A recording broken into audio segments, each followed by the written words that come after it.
You're tuned in to the Long Island Ducks Broadcast Network. Today's Long Island Ducks game broadcast will begin shortly. Every game this season will be broadcast live on the Long Island Ducks Broadcast Network with high-definition video and audio via Boxcast.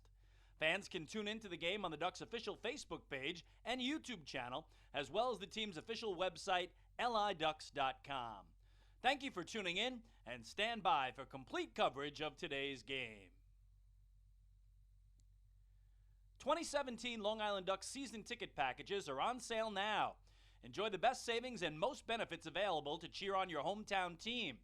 10-game mini plans are also on sale and offer fans the same great seats for 10 games throughout 2017, as well as many other exciting opportunities. To find out more information and secure your seats for the 18th season of Ducks baseball, please call 631-940-3825 during normal business hours. The Bethpage Ballpark box office is now open for individual ticket sales. Box office hours are Monday through Friday from 10 a.m. to 6 p.m. and Saturday from 10 a.m. to 2 p.m. Fans can also purchase their tickets by calling 631-940-TIXX or by visiting liducks.com and clicking on the tickets icon. The Ducks offer many packages available for groups with as little as 25 people to as many as 2,000. We offer block seating, pregame and in-game picnics, luxury suites, our exclusive Smokin' Al's party deck, and so much more. In addition, groups have the opportunity to take part in a variety of experiences, such as performing the national anthem or taking the field with the Ducks as the dream team. Group ticket packages for the 2017 season are now on sale. For more information on Ducks group outings, call 631-940-3825 or visit liducks.com. Looking for official Long Island Ducks merchandise, hard-to-find memorabilia, team apparel, and so much more? Then be sure to check out the Waddle Inn Shop, the official merchandise store of the Ducks. Fans can visit the shop online anytime at liducks.com by clicking on the merchandise icon.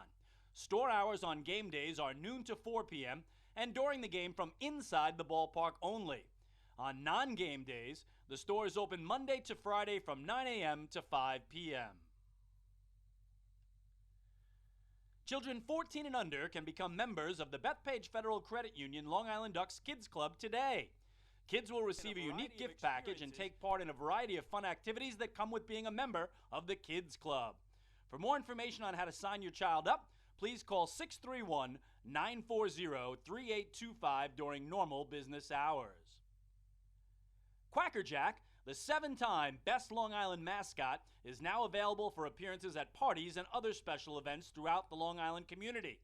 Please contact the Community Relations Department at 631-940-3825 to find out more information and to book an appearance. Once again, thank you for tuning in to the Long Island Ducks Broadcast Network. Today's game will begin momentarily. You're tuned in to the Long Island Ducks Broadcast Network. Today's Long Island Ducks game broadcast will begin shortly. Every game this season will be broadcast live on the Long Island Ducks Broadcast Network with high-definition video and audio via Boxcast. Fans can tune into the game on the Ducks' official Facebook page and YouTube channel, as well as the team's official website, liducks.com. Thank you for tuning in, and stand by for complete coverage of today's game. 2017 Long Island Ducks season ticket packages are on sale now. Enjoy the best savings and most benefits available to cheer on your hometown team. 10-game mini plans are also on sale and offer fans the same great seats for 10 games throughout 2017, as well as many other exciting opportunities. To find out more information and secure your seats for the 18th season of Ducks baseball, please call 631-940-3825 during normal business hours. The Bethpage Ballpark box office is now open for individual ticket sales. Box office hours are Monday through Friday from 10 a.m. to 6 p.m. and Saturday from 10 a.m. to 2 p.m. Fans can also purchase their tickets by calling 631-940-TIXX or by visiting liducks.com and clicking on the tickets icon. The Ducks offer many packages available for groups with as little as 25 people to as many as 2,000. We offer block seating, pregame and in-game picnics, luxury suites, our exclusive Smokin' Al's party deck, and so much more. In addition, groups have the opportunity to take part in a variety of experiences, such as performing the national anthem or taking the field with the Ducks as the dream team. Group ticket packages for the 2017 season are now on sale. For more information on Ducks group outings, call 631-940-3825 or visit liducks.com. Looking for official Long Island Ducks merchandise, hard-to-find memorabilia, team apparel, and so much more? Then be sure to check out the Waddle Inn Shop, the official merchandise store of the Ducks. Fans can visit the shop online anytime at liducks.com by clicking on the merchandise icon. Store hours on game days are noon to 4 p.m. and during the game from inside the ballpark only. On non-game days, the store is open Monday to Friday from 9 a.m. to 5 p.m. Children 14 and under can become members of the Bethpage Federal Credit Union Long Island Ducks Kids Club today. Kids will receive a unique gift package and take part in a variety of fun activities that come with being a member of the Kids Club. For more information on how to sign your child up, please call 631-940-3825 during normal business hours.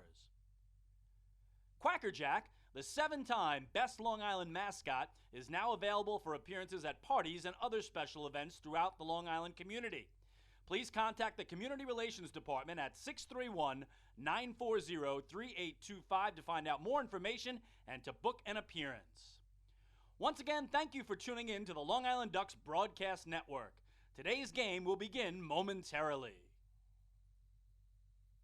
You're tuned in to the Long Island Ducks Broadcast Network. Today's Long Island Ducks game broadcast will begin shortly. Every game this season will be broadcast live on the Long Island Ducks Broadcast Network with high-definition video and audio via Boxcast. Fans can tune into the game on the Ducks' official Facebook page and YouTube channel, as well as the team's official website, liducks.com. This is Long Island Ducks baseball. Justin Davies at the plate, the winning run at third. Crowd going nuts. Swung on, bouncing ball left side, off the mitt, up third baseman Brad Strauss. Here comes Willie Rodriguez. Justin Davies has done it again. The Ducks are one quack away from the championship. Jason Johnson makes the catch. He makes the catch, and the Long Island Ducks have swept the Camden River Sharks. They are the 2004 Atlantic League champions. Going back is Adam Bailey. He settles under it. He makes the catch! Adam Bailey makes the catch! And for a second straight year, the Atlantic League trophy will reside on Long Island. The Ducks are the Atlantic League champions. Swinging a ground ball, hit toward short, charging in his lines. He fields, throws to first. The comeback is complete. From 2-0 down in the series, the Long Island Ducks have won 3 in a row at home. And for the 5th time in franchise history, they will head to the Atlantic League Championship Series. And now it's time for the Long Island Ducks pregame show. We are live here at TD Bank Ballpark in Bridgewater, New Jersey. It is time once again for Long Island Ducks baseball. Tonight it is Game 3 of the Liberty Division Championship Series as the Long Island Ducks take on the Somerset Patriots with a series tied at 1 game apiece. Well, good evening, everybody. My name is Michael Pollack. I'll be bringing you the play-by-play for all of tonight's action. Before we get to that, the Ducks are being introduced on the field. And let's take a listen as the starting lineup gets introduced for tonight's ball game from public address announcer Paul Spahala. And the manager of the Long Island Ducks, Kevin Baez. And now this evening's starting lineup for Long Island. Leading off at third base, number 6, Giovanni Alfonso. Batting second and playing second, number 13, Elmer Reyes. Hitting third in left field, number 20, Lou Ford. Batting cleanup at first base, number 34, Mark Kraus. Batting fifth, the DH, number 26, Angelo Sunko. Batting sixth and catching, warming up in the bullpen, number 23, Alex Berg. Hitting seventh in center field, number 5, Delta Cleary Jr. Batting eighth, right fielder, number 11, Anthony Vega. Batting ninth, the shortstop, number 12, Dan Lyons. And warming up in the visiting bullpen, tonight's starting pitcher, number 25, Jake Fisher. Ladies and gentlemen, the Long Island Ducks. And so there you have it, the Long Island Ducks introduced along the third base line here at TD Bank Ballpark prior to the start of Game 3 here in the Liberty Division Championship Series between the Long Island Ducks and the Somerset Patriots. So again, my name is Michael Pollack. Thank you so much for tuning in on your Friday night. We hope your week has gone well for the Ducks. They are hoping to take a 2-1 lead in this best-of-5 Liberty Division Championship Series against the Somerset Patriots. This is the third straight year these two teams are meeting in this first-round postseason matchup. Patriots got off to a good start by taking the opening game of this series on Wednesday night on Long Island, 7-1. The Ducks bounced back yesterday with an important win, 4-1 over these Patriots to even the series up at 1 game apiece. So we know there will be a Game 3 tonight. We know there will be a Game 4 tomorrow, a chance for these two teams to take the big 2-1 lead in this series and give themselves the first opportunity to clinch the Liberty Division Championship tomorrow. And then tomorrow will be Game 4. If it goes to a Game 5, like it has each of the first 3 times these teams have met in the postseason, that will be on Sunday here at 5:05. So a bit more to get to here on this pregame show as the Long Island Ducks get ready to take on the Somerset Patriots in Game 3. We'll take a break, and when we come back, we'll recap yesterday's victory for the Ducks, a 4-1 triumph over the Somerset Patriots. Hey fans, this is manager Kevin Baez, and you're listening to Ducks Baseball on Long Island Ducks Broadcast Network. Going way back is Joe Holden, and he is looking up, and that one is headed to field 5 at Robert Moses. The waves are gnarly, and the Ducks have tied it at 1. That was another home run for the Ducks. And Duck fans, what's more fun than a home run that helps the Ducks win a game? How about a homer that helps the community win? Chappie's Funeral Home and the Long Island Ducks have once again teamed up for the Chappie's Home Run Challenge. If the Ducks hit 100 homers this season, Chappie's Funeral Home will donate $5,000 to the Quackerjack Foundation. So every time a Ducks hitter goes deep this season, watch for the Chappie's Challenge home run count on the scoreboard. And if we reach 100, we're all a winner. Chappie's Funeral Home, where caring for others is a family tradition. Can't get enough of the Long Island Ducks? Well, now you can get even more inside info on your favorite hometown team through Facebook and Twitter. The Ducks are constantly updating fans through social media with scores, transactions, ballpark promotions, and much more. You can even win great prizes. All you'll need to do is make a free account on Facebook and Twitter, and then visit us at facebook.com/LIDucks and twitter.com/LIDucks. Think you're Long Island's biggest Ducks fan? Get connected now.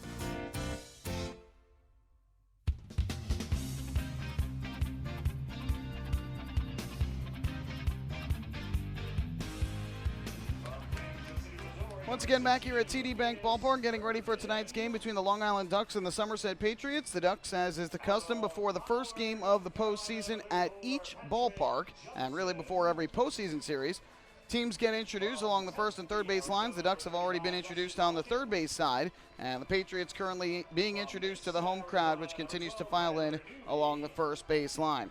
Well, let's recap yesterday's game for you. A tremendous win as the Long Island Ducks took on the Somerset Patriots, needing a victory to even up this best-of-5 Liberty Division Championship Series after dropping the opener on Wednesday night. Well, the Ducks got off to a good start in the first inning against Mike Antonini. Giovanni Alfonso reached on an infield single down the third base line. He would steal second base, and with one out up to the plate came Lou Ford.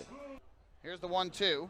And Ford is swinging a ground ball through the left side, base hit. Alfonso going to third. Kevin Baez waving him home. Throw to the plate from Aaron Eggleston is offline. Ford will go to second. He'll slide in there safely. It's an RBI single for Lou Ford, and the Ducks take an early 1-0 lead. So an RBI single put the Ducks in front by a run, and they would keep that lead until the bottom half of the fourth inning after Matt Larkins had worked out of a couple jams throughout the course of the ball game. He went to the top of the fourth, I should say. Larkins had worked out of 2 jams, one in the first, one in the third. And then with a runner at first and 2 outs in the fourth, the Ducks made one of their many great defensive plays in last night's game. in the 7-1 win. The 1-1 is hit up the middle. Will it get through? No, backhanded by Reyes. Got it to Lyons at second in time to get the out. What a play by Elmer Reyes, and that will retire the side. A great shovel from Reyes at second to the shortstop Lyons for the out. And then in the bottom of the fourth, the Ducks took advantage. After getting two guys on an infield single and a bunt single by Alex Berg and Nelta Cleary Jr., the runners were sacrificed over to second and third on a bunt by Dan Lyons. And then with one out in the inning, scoring from third on a wild pitch was Alex Berg. And then with two outs in the inning, Elmer Reyes came to the plate. It's back everybody up to normal depth on the infield, and he rips it into left field for a base hit. Trotting home from third to score is Delta Cleary Jr. Elmer Reyes has an RBI single, and Long Island has a 3-0 lead. So 3-0 Ducks after 4 innings of play. The Patriots got on the scoreboard in the top half of the 5th inning thanks to some struggles from Larkins with 2 outs. He walked back-to-back hitters Rodriguez and Rosario, and then Kyle Roller delivered an RBI single to center. All of a sudden a 2-run game. Time runs at the corners with 2 outs, and David Vidal to the plate. That one hit softly towards short. Lyons dives, knocks it down, shovels to Reyes at second. He got him! Oh, what a play by Dan Lyons! Laying his body out, one-handed shovel to Reyes. They get the force on Roller, and the top of the 5th comes to an end. A great play on that by Dan Lyons to save a potential run. So that kept the game at that point at 3-1, and then in the 6th inning, Larkins again struggled with 2 outs in the inning. He gave up a single to Trapp and back-to-back walks to Donaghy and Eggleston. But with 2 outs, Rob Rogers came in and got Alfredo Rodriguez to pop out to right for arguably the biggest out of the ball game. And then leading off in the bottom of the 6th inning was Alex Berg for the Ducks. 2-1 is taken the other way, deep to right. Rosario going back near the track at the wall, and that ball is gone! And opposite field, solo home run for Alex Berg, his first of the postseason, and that makes it 4-1 Long Island. So that put the game out of reach as the Ducks led it 4-1. 3 relievers after that for the Ducks, all tossing scoreless innings. Dustin Richardson, James Jones, and Amalio Diaz. And the Ducks win it by a final count of 4-1. Matt Lurgans, who allowed just 1 run over 5 2/3 innings, despite walking 7 and allowing 4 hits, got the win. Mike Antonini, who lasted just 4 innings and gave up 3 runs on 7 hits, took the loss, and Amalio Diaz, his first save of the season. So the Ducks get the win. They even up this Liberty Division Championship Series at 1 game apiece. We'll turn things over now down to the field. The Greenbrook Middle School Chorus with tonight's national anthem. With the singing of our national anthem, the Greenbrook Middle School Chorus.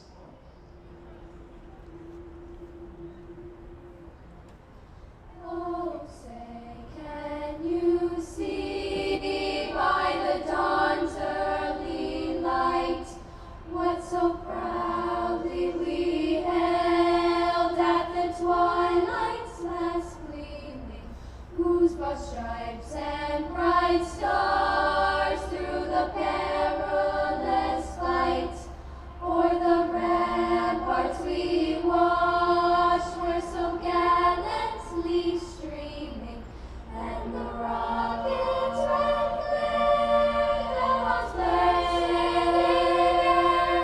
gave proof through the night that our flag was still there. Oh, say, does that star-spangled banner yet wave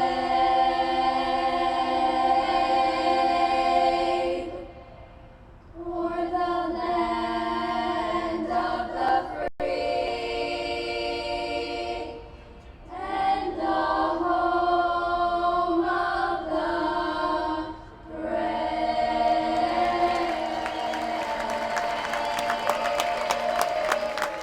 That was the Greenbrook Middle School Chorus with tonight's national anthem prior to Game 3 of this Liberty Division Championship Series. We'll take a break. When we come back, we'll look at the pitching matchup for tonight's game, and then we'll have the starting lineups and then the first pitch as the Ducks take on the Patriots. Hey fans, this is pitching coach Billy Horn, and you're listening to Ducks Baseball on the Long Island Ducks Broadcast Network. Oh, I love it. The color of my new Nicolot patio is so vibrant. It's unlike anything I've ever seen. You're welcome. I'm just going to go finish that Nicolot walkway now. Make your pavers vivid Nicolot pavers. The best looking, most vibrant pavers with the most 3-color blends in the industry. Featuring Nicolot's exclusive paver shield and color blending technology. With color throughout and guaranteed not to fade. Live life in color with Nicolot. Visit Nicolot.com.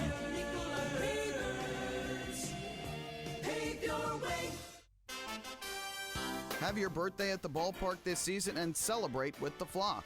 Kona Ice birthday party packages with the Long Island Ducks are now available.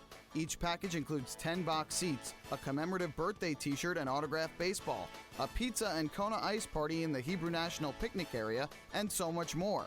Best of all, the birthday child will stand on the dugout while the entire crowd sings happy birthday. Reserve your party today by calling the group sales department at 631-940-3825. Kona Ice birthday parties with the Long Island Ducks, a once-in-a-lifetime experience.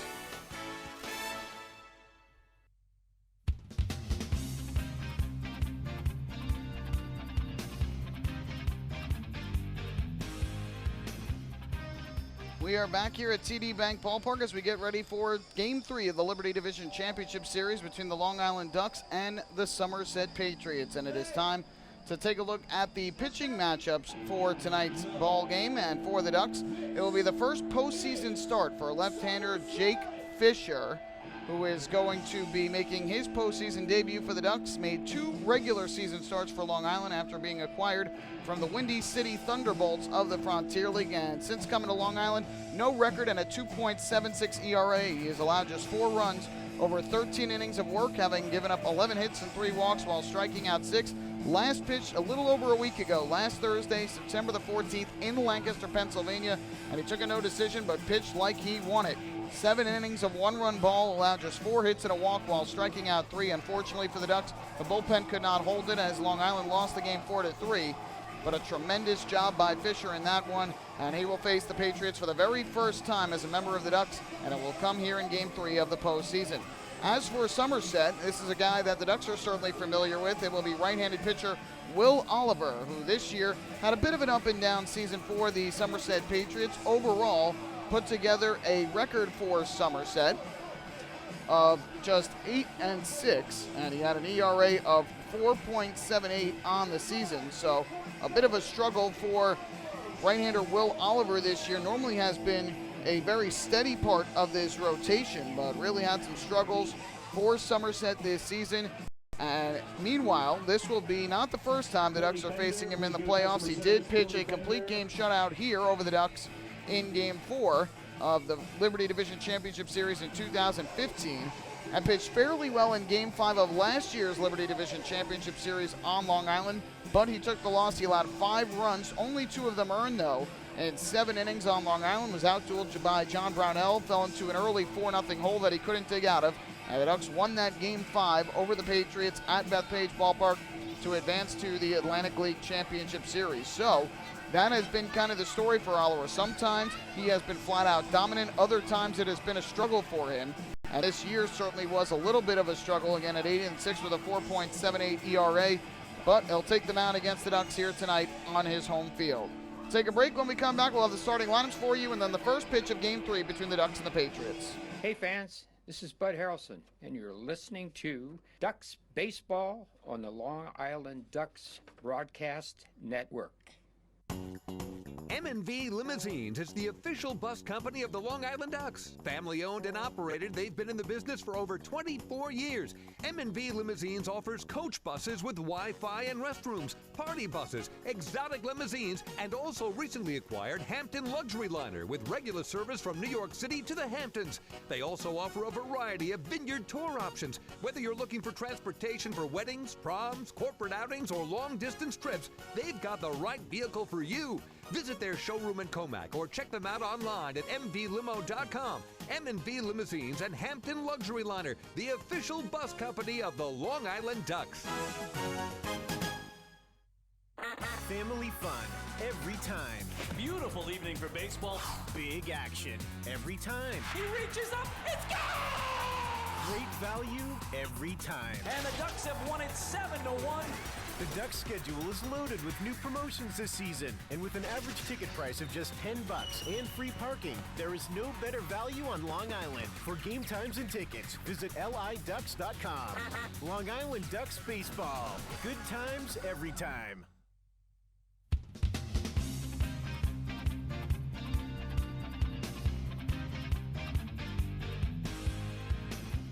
Just about ready to go in Game 3. The starting lineup for the Long Island Ducks tonight. It'll be Giovanni Alfonso leading things off at third base. Batting second, playing second base is Elmer Reyes. In the 3 spot, playing left field tonight is Lou Ford. And batting fourth, the first baseman is Mark Krause. Angelo Sanko will hit in the 5 spot and serve as the DH. Alex Berg does the catching and hits 6th. Delta Cleary Jr. in center field bats in the 7th spot. Rest of the lineup coming after the first pitch, which is taken inside for ball 1. Anthony Vega back in the lineup in right field. He will hit 8th, and Dan Lyons, the shortstop, rounds out the order, batting 9th. We'll give you the Patriots lineup in the bottom half of the first inning. 1-0, and Alfonso pops it foul to the first base side out of play, evening the count at 1-1. We start tonight at 7:06 p.m., just a minute late, in game number 3 of this Liberty Division Championship Series that is tied at 1 win apiece. Will Oliver from the windup. The 1-1. Alfonso takes a strike over the inside corner, and the count goes to 1-2. First 2 games of the series on Long Island. Patriots took game 1. The Ducks bounced back last night in game 2. And the 1-2. Breaking ball grounded to the third base side, foul. We'll do it once again at a ball and 2 strikes. So game 3 will be tonight, game 4 tomorrow, and then if the series remains tied, we'll go to a 5th and deciding game on Sunday evening at 5:05. Another 1-ball, 2-strike pitch from Will Oliver. Righty kicks and fires, and Alfonso lines this one to short, and it's in a left center field for a base hit. Cutting it off, the center fielder Devontre Richardson, and Giovanni Alfonso with a base hit to begin the ball game for a second straight night. This one a bit more well struck as he lined it over short. Last night, a little dribbler along the third base line, but the result is the same, and a base hit for Alfonso, and he is on to begin for the Ducks. So Oliver will have to work out of the stretch right away as Elmer Reyes steps up to the plate, batting from the right side. He is the second baseman. First pitch on the way, and Reyes takes a fastball that zips over the inside corner for strike 1. Reyes a .302 hitter during the season, 5 home runs, 56 runs batted in. Quick throw over by Oliver, and diving back safely is Alfonso, who this season stole 10 bases in 12 attempts. That's a pretty good lead over there at first, being held on by Joe Maloney. 0-1. Reyes a line drive over short. Will this get down? Yes, it will. A base hit for Elmer Reyes. Just out of the reach of Rodriguez ranging back. So back-to-back singles for the top 2 hitters in the Ducks order, Alfonso and Reyes. And the Ducks set up with 2 on and nobody out. So Alfonso goes to second. He stops there. Reyes aboard at first base. 2 on, none out. And up to the plate steps Lou Ford for Long Island. The Ducks did a good job last night getting the early lead, putting a run on the scoreboard in the bottom of the first to support right-hander Matt Larkins. And it was the man at the plate right now, Lou Ford, who got the hit that did so with a base hit to left field off of Mike Antonini. First pitch from Oliver to Ford. And Ford takes a fastball strike over the inside corner, 0-1. Ford hit .269 during the regular season, 9 homers, 31 runs batted in. He is one of 4 Ducks with a run batted in thus far in the playoffs. The 0-1, kicking the pitch. Ford swings a tapper to third base, leaping, trying, can't get it.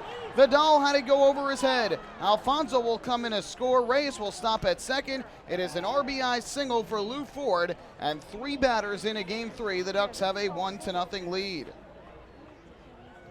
A Baltimore chop for the former Baltimore Oriole Lou Ford, and Vidal gave it a good effort trying to leap up and grab it. His only play on that one probably would have been at third base, or maybe a good accurate throw across the diamond might have gotten him, but it would have been tough. And unfortunately for Vidal, he was not able to get it. So Ford with a base hit to left field. He picks up his second RBI of the postseason. Alfonso scores, and Reyes to second base. So 3 straight hits off of Will Oliver thus far for the Ducks. And out of the plate steps Mark Krause, the first baseman and cleanup hitter. Oliver set at the belt, looks to second, deals to the plate. Kraus takes a fastball that just nips the outside corner for strike one. So Oliver's been getting ahead in the count here in the early going, but he is having some trouble putting guys away after getting ahead in the count. And now all of a sudden the Ducks have 3 straight singles and a run on the scoreboard to begin their night. Swing and a miss this time by Kraus on the pitch down in the zone, and the count 0-2. Kraus on the year a .282 hitter, 21 home runs, 84 runs batted in as a member of the Ducks in his first season on Long Island. Reyes takes his lead at second and Ford at first.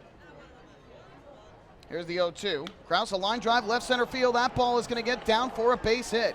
Reyes around third. He will score. Going for third is Ford. He will go in there safely. It's an RBI single for Mark Kraus. They get 4 straight hits to start the game for the Ducks, and they lead it by 2. Good, solid contact by Kraus on the 2-strike pitch from Oliver. He picks up RBI number 1 of the postseason. Batting fifth, number 26. Reyes scores on the play. Ford goes first to third, so make it 4 straight singles for the Ducks, and they have a 2-run advantage. Not the start that Will Oliver and his manager Brett Jody were looking for here tonight. Again, an important game for both of these teams. Every game important at this point, but a chance to take the 2-1 lead in this best-of-5 series. Angelo Sanco, another first pitch strike from Will Oliver, and the count goes to 0-1. Sanco, a .263 hitter during the regular season, 81 runs batted in, 24 home runs, which led the team. The 81 RBIs second to Kraus.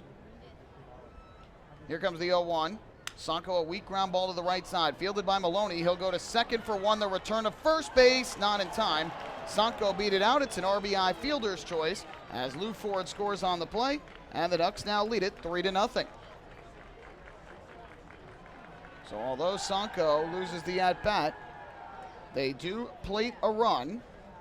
Sanco will pick up the run batted in on the play. It is his first RBI of the playoffs. Catcher Alex Berg. Ball was hit too slow. Maloney felt his only play was to second as he tried to turn the double play, but Sanco with a good hustle was able to beat it out.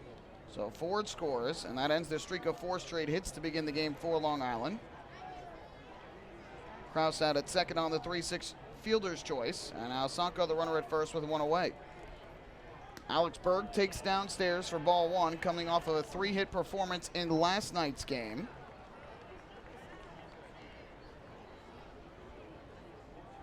So the crowd here at TD Bank Ballpark, which is filling in nicely, quieted in this first inning.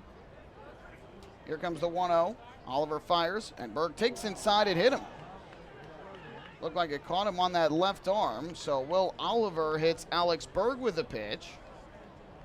And Alex Berg will make his way down to first. Was hit 7 times during the regular season with a pitch.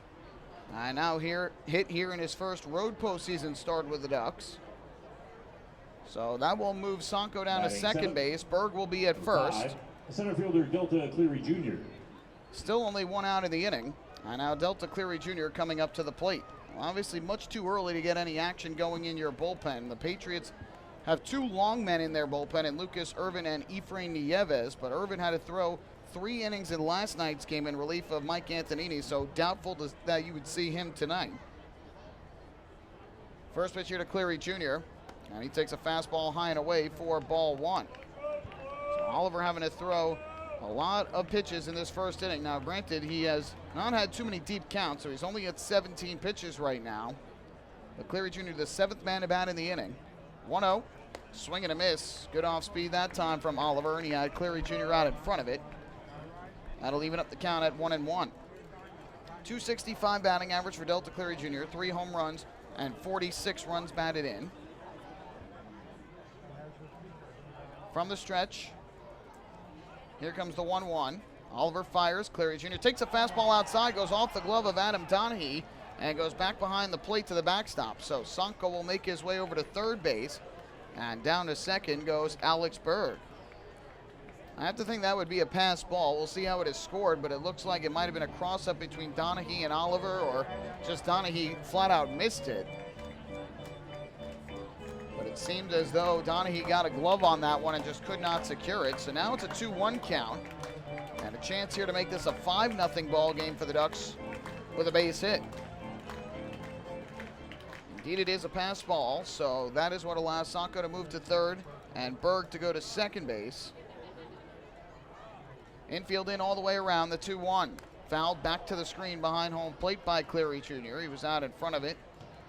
So that'll get the count even at 2-2 for Oliver.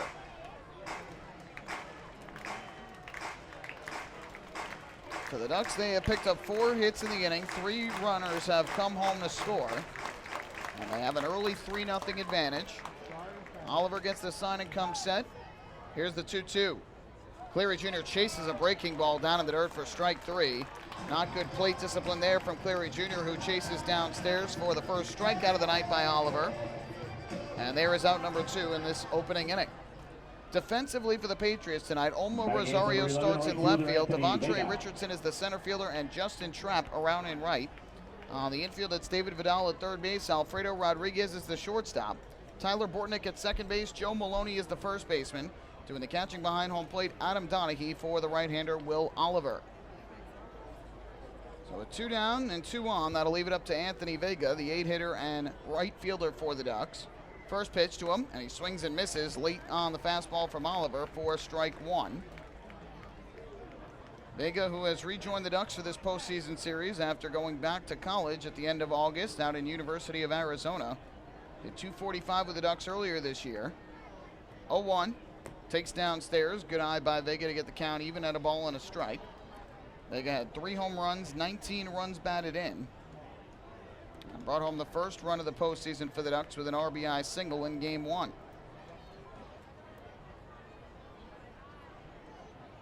Oliver comes set. Runners lead from second and third. And Vega takes a fastball way up high from Oliver for ball 2. Oliver is almost at 25 pitches in this first inning, and a good start for the Ducks. Running up the pitch count of the right-hander. Getting a big crooked number on the scoreboard in this first inning. What an extra advantage it would be to get a base hit here and try and make it a 5 spot in the opening inning. 2-1. Vega checks his swing. He takes another pitch high and out of the zone. That'll run the count to 3 balls and a strike. If Vega reaches, the Ducks will have batted around in this opening inning. And Dan Lyons, the 9-hitter and shortstop, would come up to home plate. So it should be a good hitter's count here for Vega. It is a good hitter's count at 3-1. Pitch on the way to the plate, and Vega swings and misses. Got a fastball up and out over the plate, but just a bit late on it. And now the count full at 3-2. Not a force play, so the runners will not be going on this pitch. Just runners at second and third. Oliver trying to get out of further trouble here in this opening inning. Payoff pitch on the way to the plate, and Vega will take a breaking ball on the inside corner, strike 3 call. So Anthony Vega goes down looking, and Oliver strikes out a pair to get out of further trouble, but the damage done in the first. The Ducks put up 3 runs on 4 hits against Will Oliver. No errors in the inning, they leave 2. And after a half inning of play, it is the Ducks 3 and the Patriots coming to bat. Hey fans, this is pitcher John Brownell, and you're listening to Ducks Baseball on the Long Island Ducks Broadcast Network. Long Island's Ford Giant is celebrating its 60th year anniversary. Stop by Sayville Ford to check out their state-of-the-art showroom featuring enclosed service drives, luxurious customer lounge, and a larger selection to choose from. Get giant savings on hundreds of new and used vehicles in stock. Sayville Ford's 60th anniversary celebration is going on now. Visit SayvilleFord.com or download the Sayville Ford app today to learn more about Sayville Ford's 60th anniversary savings. Call 631-589-4800 today. Bethpage Ballpark is a great place to watch a ball game, so why not do so from some of the best seats in the house? The Ducks are proud to present the brand new Long Island Ducks Beer Garden. Open for all fans on nights when the Smokin' Owl's party deck has not been reserved, the Beer Garden will feature a variety of frosty draft and bottled brews, as well as several food choices. The area has been decked out with bar rail seating and Ducks branded furniture to provide a comfortable atmosphere for everyone. Be sure to stop by and check out the brand new Long Island Ducks Beer Garden on your next visit to the ballpark.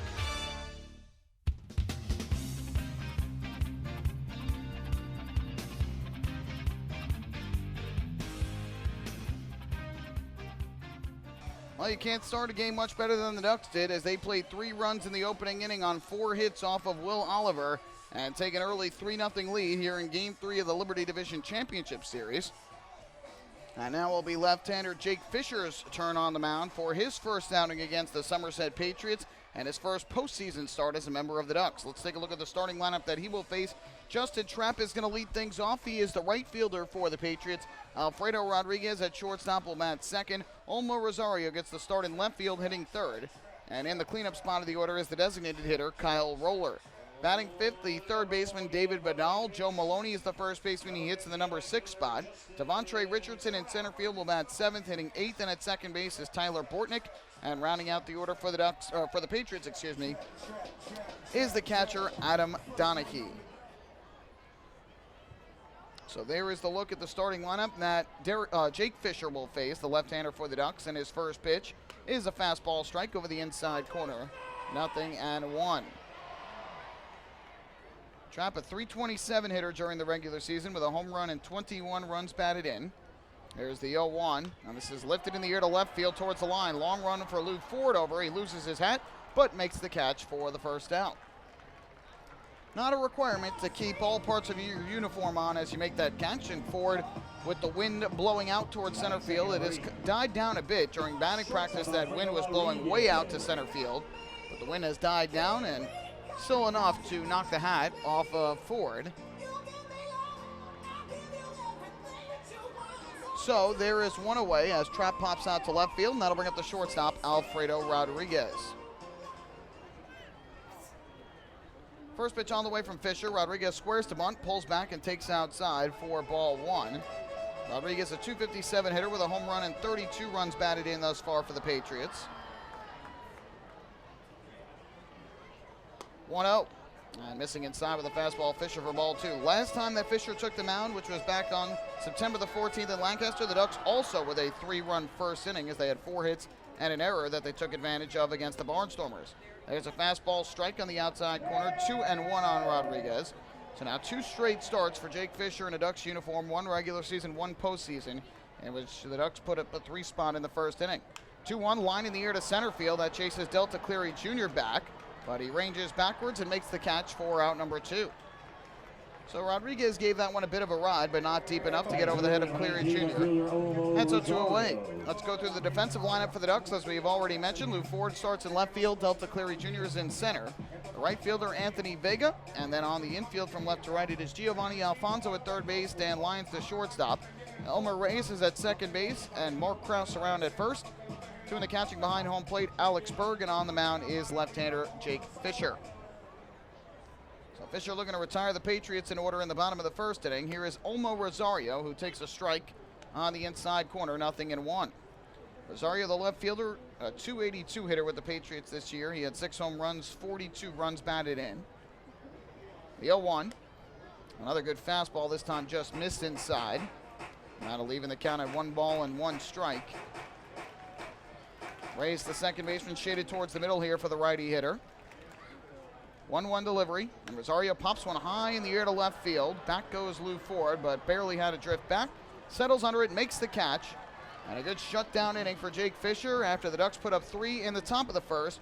Fisher takes the mound and induces 3 consecutive flyouts. We have played a full inning here in Game 3 of the Liberty Division Championship Series. The Ducks in front of the Patriots, 3-0. Hey fans, this is shortstop Dan Lyons, and you're listening to Ducks Baseball on the Long Island Ducks Broadcast Network. PSEG Long Island is making things work for you with over 10 energy efficiency programs that can help you save on your monthly electric bill. From our free online energy analyzer and in-home energy assessments to rebates on energy efficient air conditioning, even discounts on LED light bulbs. Helping you save on electricity is our job. What to do with your savings? Flight 85 now boarding for the magic of Orlando. Is entirely up to you. Visit pseglyny.com/save money. Just one more way PSEG Long Island is making things work for you.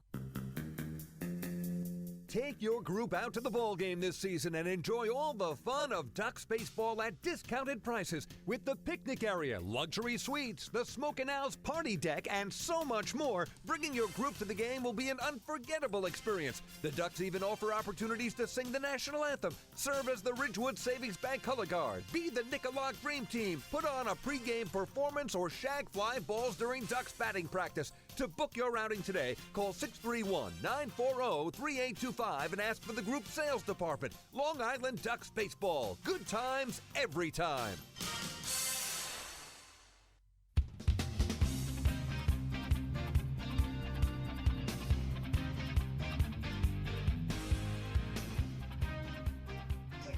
To the second inning we go with the Ducks out in front, 3-0 here in the early going. Every walk by a Ducks batter this season brought to you by City MD Urgent Care. There are over 15 City MD locations across Long Island offering the comprehensive quality care you need the moment that you need it. City MD Urgent Care.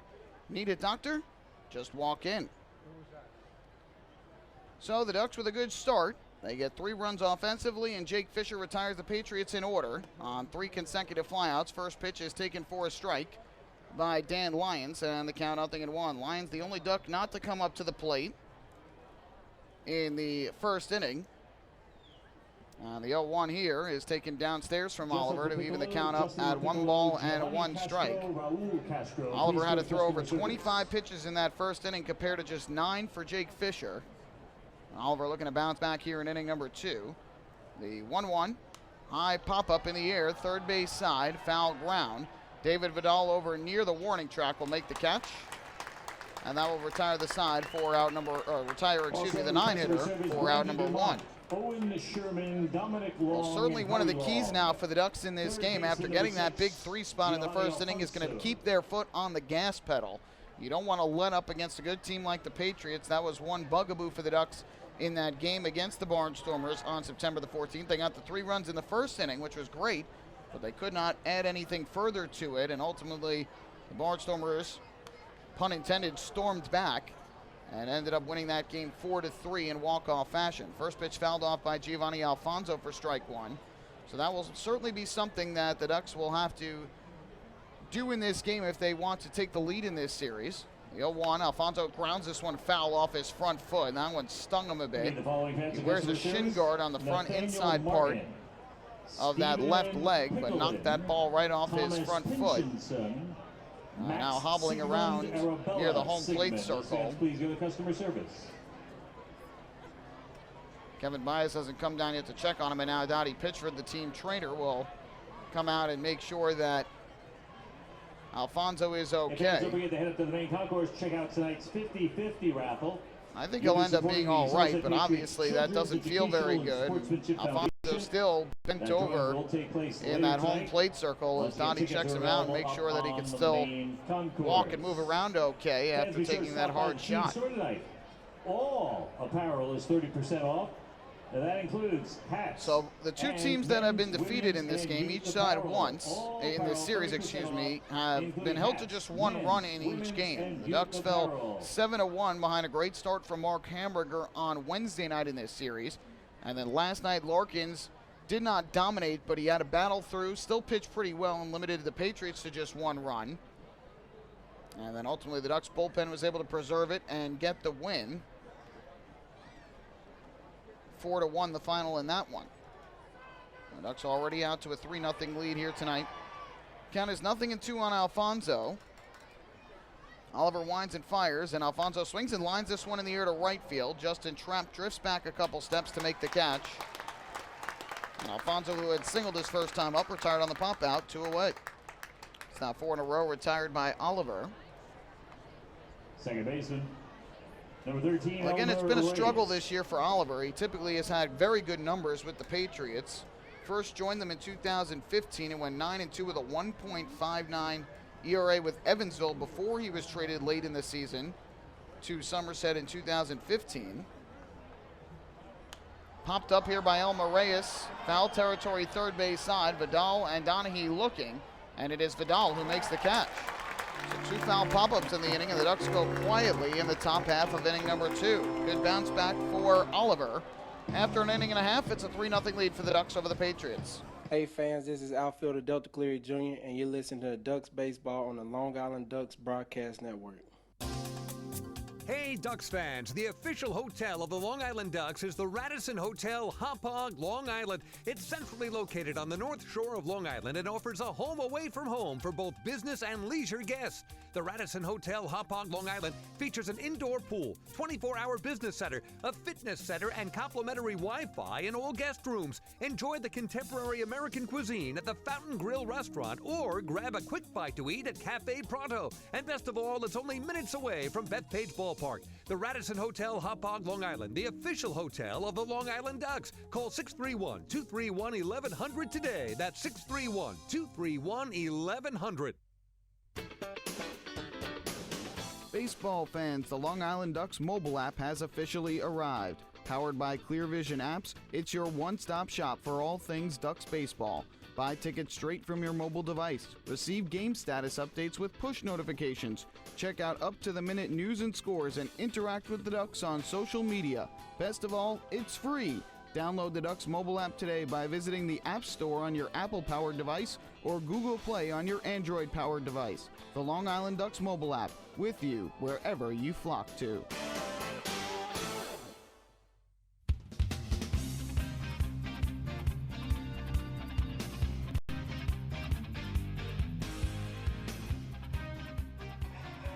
On to the bottom of the second inning. The Ducks 3, the Patriots nothing here in Game 3.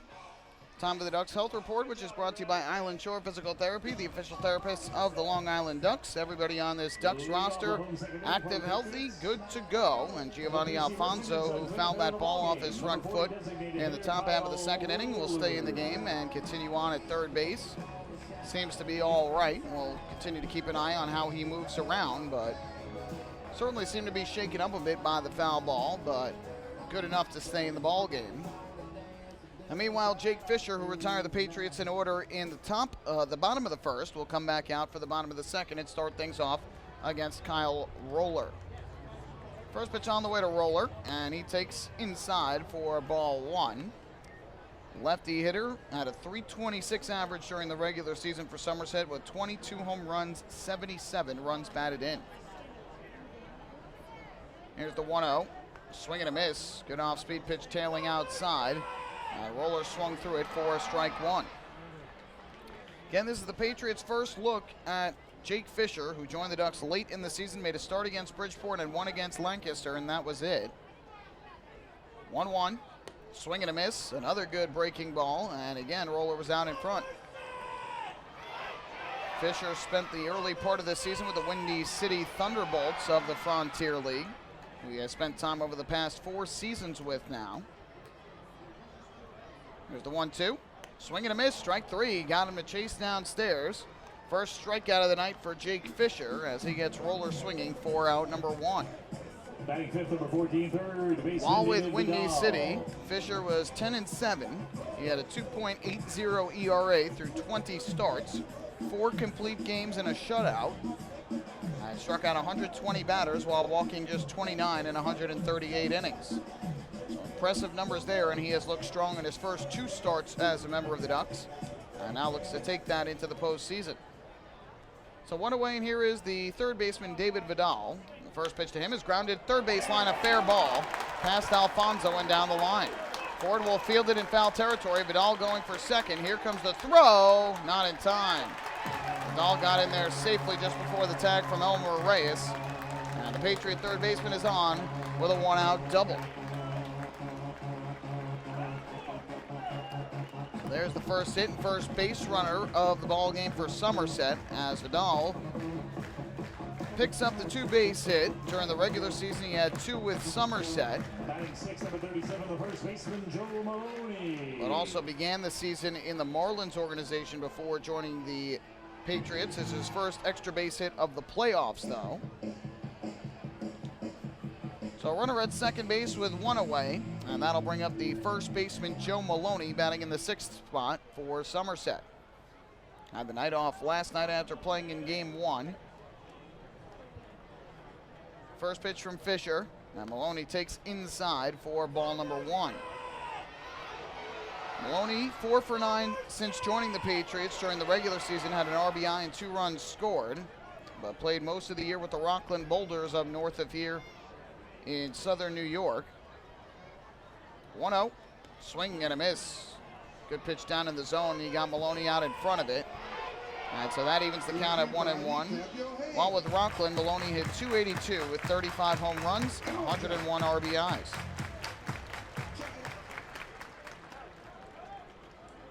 Fisher looks back to Vidal at second base. Here comes the 1-1.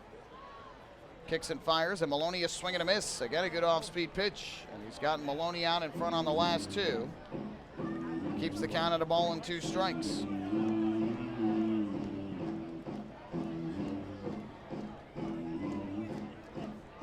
Big crowd on hand here on this Friday night at TD Bank Ballpark, and this game has been on the schedule since middle of July after the Patriots won the first half Liberty Division title. 1-2, swing and a miss for strike 3. Got him on the breaking ball down and in. So there's the second strikeout of the inning as Joe Maloney goes down swinging. Roller had done so to start the inning. 2 outs in the frame, and that'll leave it up to the center fielder, Devontre Richardson. Patriots won the first half with a 42-28 record. So they decided to host games 3 and, if necessary, 4 and 5 of this first round matchup. Fireworks after the game tonight, and so a big crowd on hand for game 3 of this series. Here is Devontre Richardson with Vidal at second and 2 out. First pitch from Fisher. And there's a fastball strike over the inside corner, 0-1. Fisher's done a good job getting ahead in the count in this game and putting the pressure on the Patriot hitters.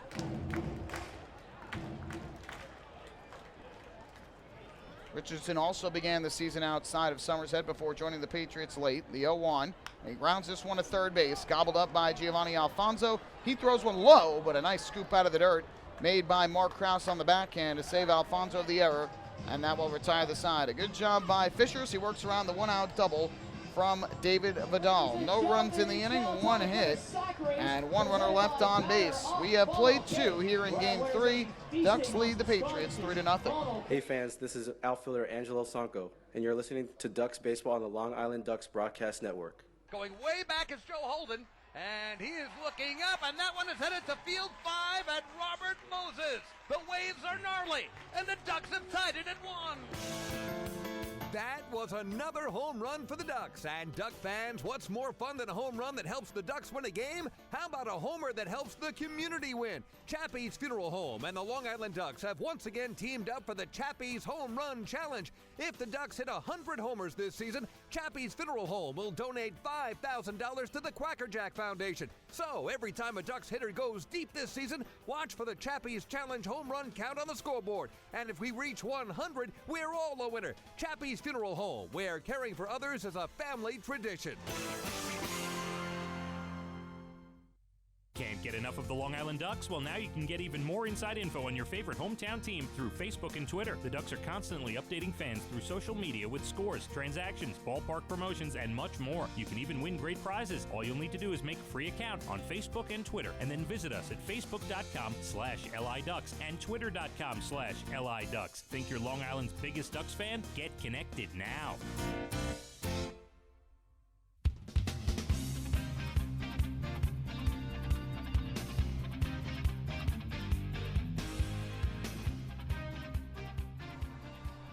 On to inning number 3. The Ducks 3, the Patriots nothing. Lou Ford will lead things off for the Ducks against Will Oliver, who had a very rocky first inning as he saw 8 men come to the plate, gave up 4 hits and 3 runs. Hit a batter as well, but a much better second inning as he retired the side in order on 3 pop-outs, 2 of them in foul territory to third base.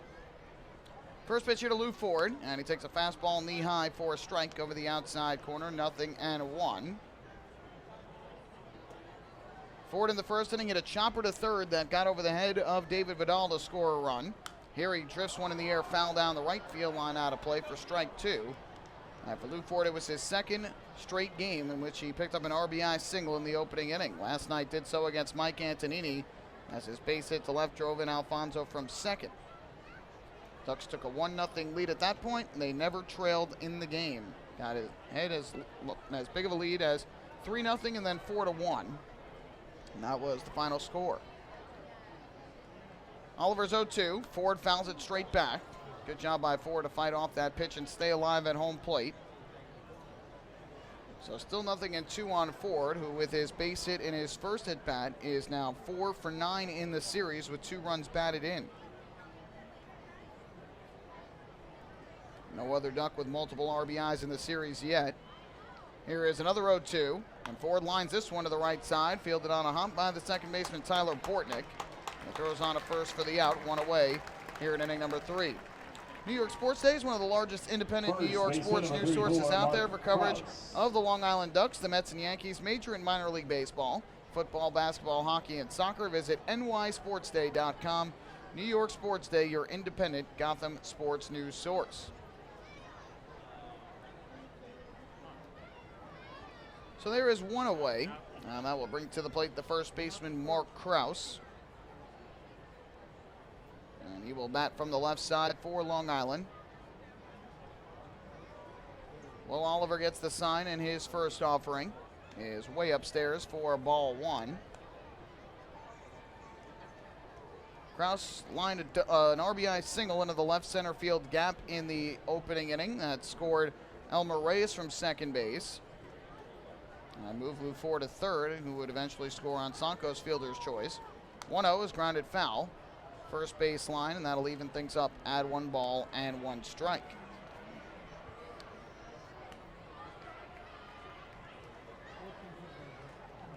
So Oliver has settled down here. He has now retired 6 in a row since hitting Alex Berg with a pitch in the opening inning. 1-0. Outside, Krause takes it for ball 2. Meanwhile, during the regular season, Oliver pitched in a total of 4 games against the Ducks, 3 of those starts, and he struggled. 1-2 record and a 7.88 earned run average. 2-1. Krause was swinging a foul tip at home plate. He was out in front of the breaking ball. Just got a little bit of it to even the count at 2-2.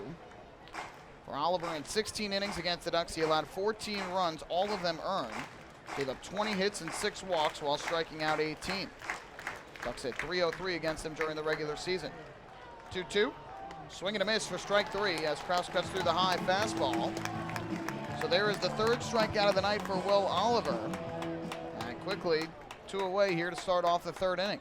Designated hitter number 26, Angelo Sanko. I think Oliver might have had some early jitters here. The Ducks did put together some great at-bats in that 1st inning. Even when they fell behind, they found a way to get on base. Some good hard-hit baseballs, and then the chopper to third that got over the head of Vidal, a bit of luck there, but ultimately good work by the Ducks offensively. And since that struggle, Oliver really has settled down. Since he got that first out on the fielder's choice by Sanko, really was able to calm his nerves down as Sanko way out in front of a breaking ball, swings and misses for strike 1.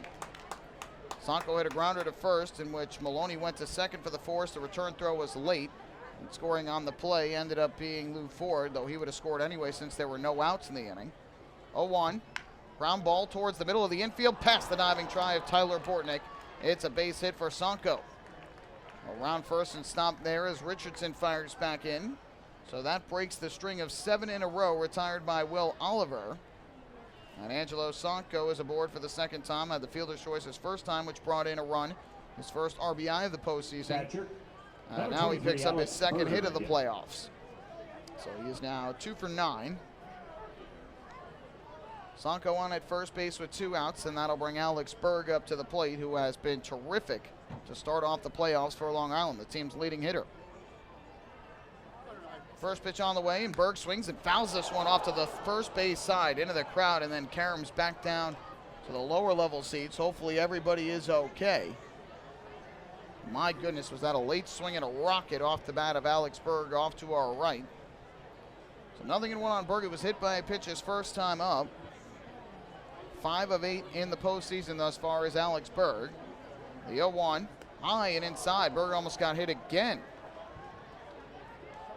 Well, maybe Somerset upset about what he did at the plate last night, in which he had 3 hits and 4 at-bats with a homer, an RBI, and 2 runs scored. The first 3-hit game of the postseason for Long Island.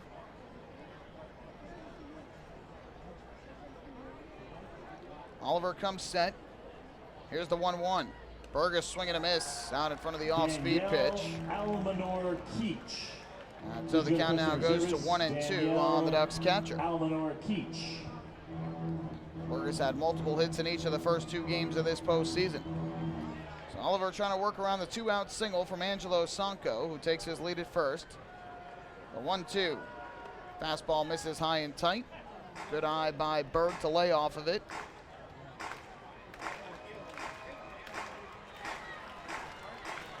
So that will even the count up at 2 balls and 2 strikes with 2 down. If Berg reaches, Delta Cleary Jr. would be next.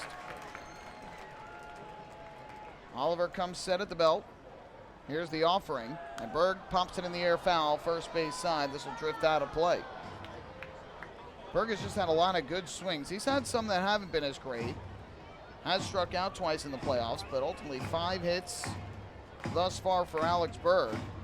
And after a dismal season offensively, after a good start, really has turned things around in the playoffs to begin. Again, only 2 games, a small sample size, but have to like what you're seeing thus far from Alex Berg, who hit better against the Patriots than anybody else during the season.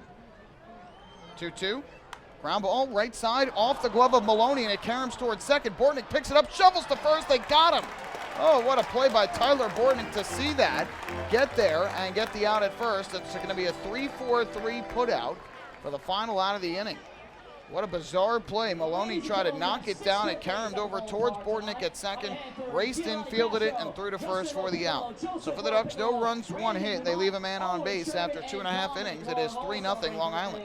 Hey fans, this is pitcher Matt Larkins, and you're listening to Ducks Baseball on the Long Island Ducks Broadcast Network. Oh, I love it. The color of my new Nicolot patio is so vibrant. It's unlike anything I've ever seen. You're welcome. I'm just going to go finish that Nicolot walkway now. Make your pavers vivid Nicolot pavers. The best looking, most vibrant pavers with the most 3-color blends in the industry. Featuring Nicolot's exclusive paver shield and color blending technology. With color throughout and guaranteed not to fade. Live life in color with Nicolot. Visit Nicolot.com.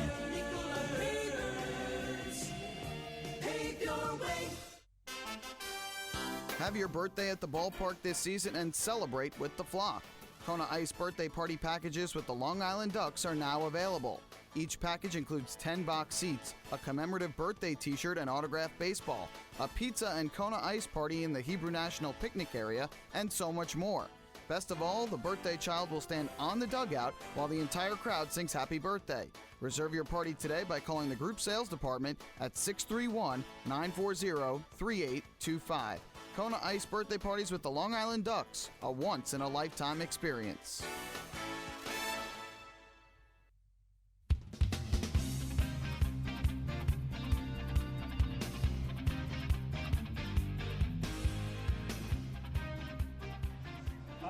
On to the bottom of the 3rd inning with the Ducks in front 3-0 over the Somerset Patriots. And when Alex Berg had that smash to first base that ricocheted off of Maloney to Bortnick, who threw it back to Maloney for the out. That was the 15th out of tonight's ball game. Did you know that a 15-minute phone call to Geico could save you 15% or more on your car insurance? Get a free quote today. Call 1-800-947-AUTO. That is 1-800-947-AUTO, or visit geico.com. So this game moves to the bottom of inning number 3, and for the Patriots, it'll be their 8, 9, and 1 hitters come to the plate against Jake Fisher. Starting things off with Tyler Bortnick, and then he'll be followed by Adam Donaghy and Justin Trapp. Off the home 3rd inning. Batting eighth, number 9, the second baseman Tyler Bortnick. Well, last night there was certainly talk before the game about Brett Jody's decision to change his lineup up from Game 1, in which the Patriots had 7 runs and 16 hits to get the victory. First pitch to Bortnick, popped in the air down the right field line. That'll go foul. Anthony Vega gave chase, but no chance he can catch up to it. So there is strike 1. Aaron Eggleston and Carlos Guzman, along with catcher Adam Donaghy, who were all out of the lineup in Game 1, all inserted into the lineup in Game 2. 0-1. Breaking ball on the inside corner for strike 2. And obviously the Patriots were limited offensively last night to just a run on 6 hits in the 4-1 loss. And so easy to criticize after the game and question whether or not it was the right move to change the lineup up. Here's the 0-2. Bortnick a swing and a miss, strike 3 out in front of the breaking ball from Fisher, who strikes out Bortnick for the third strikeout of the night by the left-hander.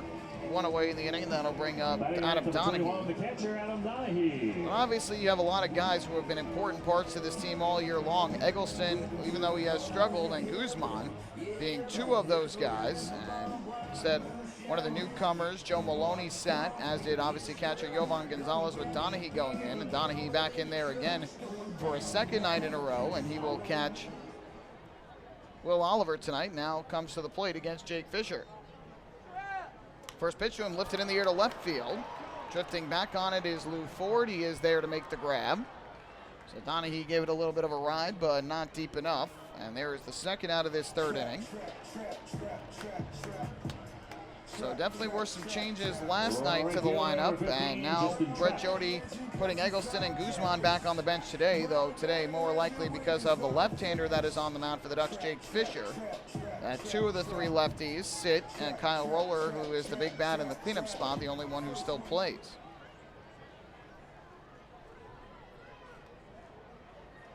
First pitch coming here from Fisher. Trap squares to bunt, pulls back and takes a strike. 0-1. As for the Ducks, Ruben Gotay was in the lineup yesterday for Long Island as a switch hitter against the left-hander Mike Antonini, but back to the bench today with the right-hander Oliver on the mound. The 0-1, ground ball foul to the third base side. And the count quickly 0-2. Lou Ford, who had started in right field yesterday with Anthony Vega on the bench, back into left field today, and Mark Krause moves back to first base, while Anthony Vega gets back into the lineup after sitting yesterday with the left-hander on the mound. Fisher looking for another 1-2-3 inning. Here is the 0-2 delivery, and Trap swings and misses. Strike three. Out in front of it. Foul tipped it into the glove of Alex Berg. Jake Fisher with his fourth strikeout of the night, and it's a PSEG Long Island energy efficient inning. With energy efficiency programs from PSEG Long Island, saving on your electric bill is also as easy as 1, 2, 3. Visit PSEGLINY.com/save money. Just one more way PSEG Long Island is making things work for you. To go to the fourth, the Ducks in front 3-0. Hey fans, this is infielder Giovanni Alfonso, and you're listening to Ducks Baseball on Long Island Ducks Broadcast Network. PSEG Long Island is making things work for you with over 10 energy efficiency programs that can help you save on your monthly electric bill. From our free online energy analyzer and in-home energy assessments to rebates on energy efficient air conditioning, even discounts on LED light bulbs. Helping you save on electricity is our job. What to do with your savings? Flight 85 now boarding for the magic of Orlando. Is entirely up to you. Visit PSEGLINY.com/save money. Just one more way PSEG Long Island is making things work for you.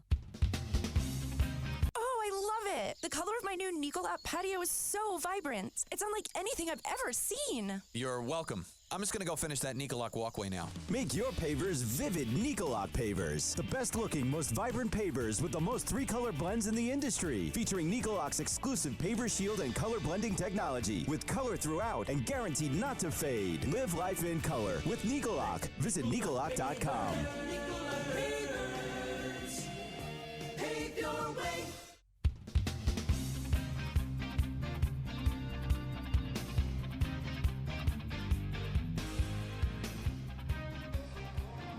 Well, we go to the fourth inning here in Game 3 of this Liberty Division Championship Series. Long Island Ducks, Somerset Patriots even at a game apiece, but the Ducks with a 3-0 lead here in game number 3. So a good start for the Ducks to this one as they scored all 3 runs in the first inning against right-hander Will Oliver, who has settled down since that point.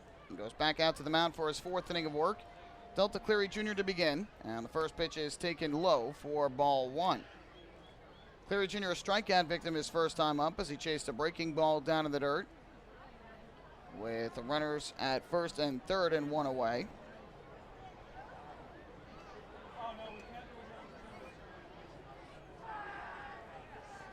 One-0. Here's a fastball strike on the outside corner. That will even things up at 1-1. As we hit the 4th inning, it is also time for our 4th inning trivia question, where we test your knowledge of the Long Island Ducks, the Atlantic League, and baseball as a whole. 1-1, fouled off down the third baseline, a screamer into the crowd, but hits off of what appears to be the backing of the field box seats, or the front of the box seats down the third baseline, and seems like everybody is okay. Now 1-2 on Delta Cleary Jr. Switch hitter batting from the left side. Thus far, 0 for 1 on the night. Kicking the pitch, and that's taken low for ball 2. In the playoffs, Cleary Jr. is now 2 for 8 with a run scored and a walk. Oliver comes set, and the 2-2. Breaking ball again, chased down in the dirt by Cleary Jr. for strike 3. The tag applied. And there is strikeout number 4 for Oliver, the second time Cleary Jr. has gone down swinging. All right, tonight's trivia question. Last night, Alex Berg had a 3-hit ball game for the Ducks with 2 singles and a solo home run. Our question for you, who was the last member of the Long Island Ducks to put together a 3-hit game in the postseason? We'll let you think about it, and we will give you the answer in the bottom half of this inning. Who was the last Long Island Duck with a 3-hit game in the playoffs? We'll give you a hint. He is still playing in tonight's game. Anthony Vega now takes down and in for ball 1 from Oliver, who had to throw over 25 pitches in that first inning, currently at 57 for the ball game, 41 of them for strikes. He's been throwing a lot of strikes in this one. The 1-0, and that fastball misses the bottom of the strike zone. 2-0 now on Vega, who struck out looking his first time up. And in that first inning, even though he gave up 4 hits and had a bit of an erratic inning, he was getting ahead in almost every count. 2-0, there's a fastball strike on the outside corner. He was getting ahead of the Ducks hitters, throwing that first pitch for a strike, but was just unable to get those batters to pop one out or ground one into the dirt. They were hitting solid line drives. The chopper that went over third by Ford. 2-1 misses low, and Anthony Vega now ahead in the count 3-1, just like he was in the first inning for taking a couple strikes. I think he actually swung at one and then took a called strike 3. Here's the 3-1 delivery. Vega takes downstairs for ball 4. This time Oliver could not strike him out. Lou Ford draws the 1-out walk here in the 4th inning. And that walk brought to you by City MD Urgent Care. There are over 15 City MD locations across Long Island. Need a doctor? Just walk in. Number 12, Dan Lyons. So the Ducks get a speed threat on in the form of Anthony Vega, who was 10 of 14 in the stolen base department while with the Ducks this year. And now their shortstop and 9-hitter Dan Lyons will step up to the plate from the right side. So we'll see if Kevin Baez puts Vega in motion. He leads to the edge of the cutout and now has to dive back to first on the throw over by Will Oliver. Certainly Oliver will be paying attention to the speedy Anthony Vega. Doesn't want him to get in a scoring position. First pitch to Lyons. He takes a fastball that runs inside about belt high for ball 1. Lyons with a foul pop-up his first time up to third base. So that makes him now 1 for 6 with a couple of walks here in the postseason. Also has a sacrifice bunt. Quick throw over to first, chases Vega back once again. Ducks are out hitting the Patriots 5-1 in the early going tonight. Oliver gets the sign from Donahue. Here is the 1-0. Throw over. And again, Vega dives back to first base. Vega certainly provides a lot for this team coming back. He certainly is not the greatest of hitters, but has great speed, good defense in the outfield. Definitely helps with a lot of intangibles for the Ducks. 1-0. And Lyons a swing and a miss. Cutting through one over the outer half of the plate to even the count at 1-1.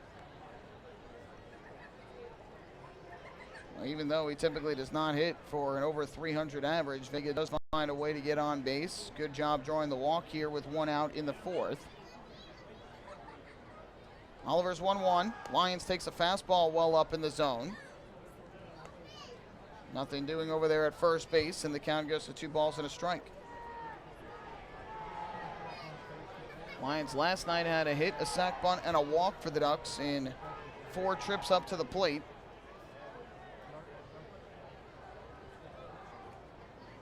Here's the 2-1 delivery. Oliver kicks and comes home. Vega breaking for second, and Lyons fouls one straight over our head and out of play. As that goes right up upstairs. The fans in front of us waiting to see if that ball's going to come back. It does not appear that it will. And so the count even at 2-2. So it looked like a hit and run was on there with Vega breaking for second and Lyons swinging away. Unfortunately for the Ducks, Lyons fouled it off. So now the count even at 2-2. See, Vega tries again. Maloney holding him on. Oliver's pitch, and Lyons takes a fastball up and inside. Good eye from the Ducks shortstop. And now I have to think here with a count of 3-2. Lions will likely see Vega taking off for second base. Middle infield at double play depth, but all close to the line at third. Here's the payoff pitch. Vega goes and Lyons swings, pops it up in the air to the right side of the infield, foul territory.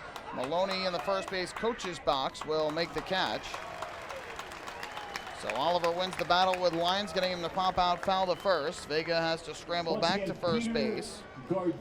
Second foul pop up of the night for Lyons, and there are two away in this top of the fourth inning. Go to customer service. The third baseman, Giovanni Alfonso. So now with 2 down, back to the top of the order. Ducks beginning their third trip already through the lineup, and it'll be Giovanni Alfonso to the plate. And a much better second trip through the order for Oliver. First time through, he allowed 4 singles and a hit by pitch. Second time through, just a single and a walk. First pitch here to Alfonso is going to be a throw over to first to chase Anthony Vega back to the bag.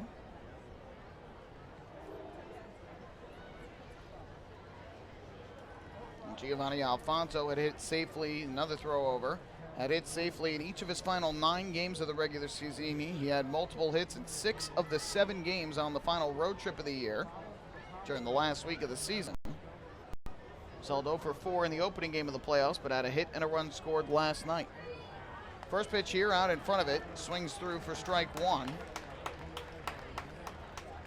Looked like Alfonso was expecting a fastball and got a changeup. So 0-1 on Alfonso, who has singled tonight, a base hit up the middle, scored in the first, and then last time up, popped out to right after fouling the ball off his foot. 0-1. Alfonso drives one in the air to right field shallow, moving in on it Justin Trapp.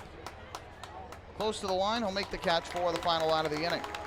So Will Oliver allows a 1-out walk to Anthony Vega, but nothing further, as he keeps the Ducks off the scoreboard for a 3rd inning in a row. No runs, no hits, and 1 runner left for the Ducks. We have played 3.5, and Long Island maintains a 3-0 lead. Hey fans, this is infielder Giovanni Alfonso, and you're listening to Ducks Baseball on Long Island Ducks Broadcast Network. Long Island's Ford Giant is celebrating its 60th year anniversary. Stop by Sayville Ford to check out their state-of-the-art showroom featuring enclosed service drives, luxurious customer lounge, and a larger selection to choose from. Get giant savings on hundreds of new and used vehicles in stock. Sayville Ford's 60th anniversary celebration is going on now. Visit SayvilleFord.com or download the Sayville Ford app today to learn more about Sayville Ford's 60th anniversary savings. Call 631-589-4800 today. Bethpage Ballpark is a great place to watch a ball game, so why not do so from some of the best seats in the house? The Ducks are proud to present the brand new Long Island Ducks Beer Garden.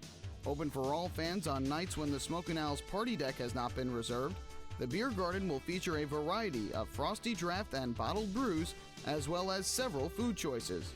The area has been decked out with bar rail seating and Ducks branded furniture to provide a comfortable atmosphere for everyone. Be sure to stop by and check out the brand new Long Island Ducks Beer Garden on your next visit to the ballpark.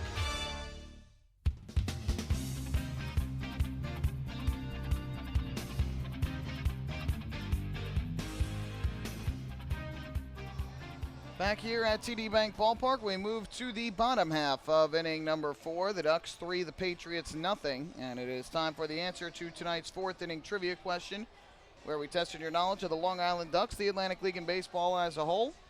Gave you the question in the top half of the frame. Last night, Alex Berg with a 3-hit night for the Ducks. We wanted to know who the last Duck with a 3-hit game in the postseason was, and we told you that he is playing in tonight's game. The answer is going to be Delta Cleary Jr., the Ducks center fielder, who last year in Game 2 of the Atlantic League Championship Series against the Sugarland Skeeters hit 3 for 4. After a rough start to the postseason, had 3 hits and 4 at-bats, including a double and a stolen base. But the Ducks ended up dropping that game 2-0 to the Skeeters, who would go on to sweep the series. First pitch is taken for a strike on the inside corner. The count goes to 0-1. Alfredo Rodriguez, the shortstop and 2-hitter, leading things off for the Patriots here in the bottom of the 4th against Jake Fisher, who allowed 1 hit the first time through the order. And here deals a strike Run the count to 0-2. The only hit he gave up was a base hit to David Vidal, a double, down the third base line. Now is 0-2, and Rodriguez almost waved at that breaking ball downstairs. He was just able to hold up. And the count now 1-2. Justin Trapp struck out to end the third inning, and Fisher has had 2 strikeouts in each of the last 2 frames. 1-2. Breaking ball, that's in for a called strike 3. Good movement on that curveball from Jake Fisher, who paints the corner and strikes out Rodriguez for his 5th K of the night. 1 out here in the bottom half of inning number 4. Well, Jake Fisher, while he was a member of the Windy City Thunderbolts this year, was at or near the top in so many Frontier League categories. A big reason why the Ducks were so eager to get him prior to the end of the 2017 regular season here in the Atlantic League. First pitch to Olmo Rosario, and the breaking ball misses low and inside for ball 1. Fisher led the Frontier League with 138 innings pitched and was tied for the league lead in strikeouts with 120, complete games with 4, and starts with 20. 1-0. That one just misses outside this time. Now the left-hander behind at 2 balls and no strikes. Fisher was tied for 2nd in wins with 10, ranked 3rd in earned run average at 2.80. 2-0. There's a breaking ball strike over the inside corner, and the count goes to 2-1. We'll see if he earns Frontier League Pitcher of the Year honors this season. The Schaumburg Boomers just recently won the championship in the Frontier League this year. 2-1, and that off-speed pitch misses down and in. And Olmo Rosario, who got off to an amazing start to this series, reaching base safely in each of his first 8 plate appearances before being retired in his final 2 yesterday. 3-1, and that's inside ball 4. Retired in his last 2 plate appearances yesterday and popped out to left to begin the first today, but draws a walk with 1 out here in the 4th. First walk of the night for Somerset, and just their 2nd base runner of the ball game.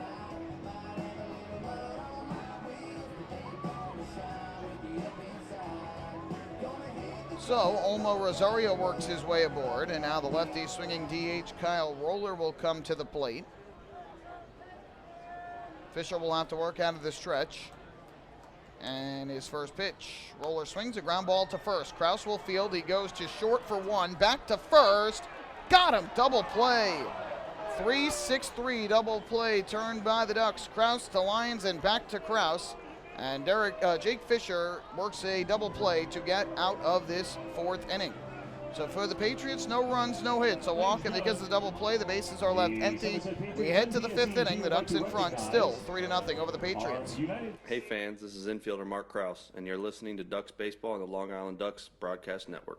PSEG Long Island is making things work for you with over 10 energy efficiency programs that can help you save on your monthly electric bill. From our free online energy analyzer and in-home energy assessments to rebates on energy efficient air conditioning, even discounts on LED light bulbs. Helping you save on electricity is our job. What to do with your savings? Flight 85 now boarding for the magic of Orlando. Is entirely up to you. Visit psegly.com/save money. Just one more way PSEG Long Island is making things work for you. Take your group out to the ball game this season and enjoy all the fun of Ducks baseball at discounted prices with the picnic area, luxury suites, the Smokin' Owls party deck, and so much more. Bringing your group to the game will be an unforgettable experience. The Ducks even offer opportunities to sing the national anthem, serve as the Ridgewood Savings Bank color guard, be the Nicolak Dream Team, put on a pregame performance, or shag fly balls during Ducks batting practice. To book your outing today, call 631-940-3825 and ask for the group sales department. Long Island Ducks Baseball. Good times every time.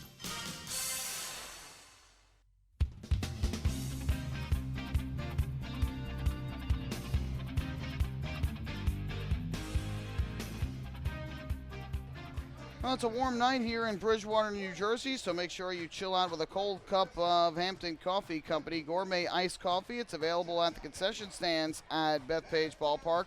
Hampton Coffee is the preferred coffee of the Long Island Ducks. Visit HamptonCoffeeCompany.com or check out their cafes in the Hamptons. A nifty 3-6-3 double play turned by the Ducks to end a scoreless 4th inning for Jake Fisher, who has allowed just 1 hit and 1 walk through the first 4 innings and has struck out 5.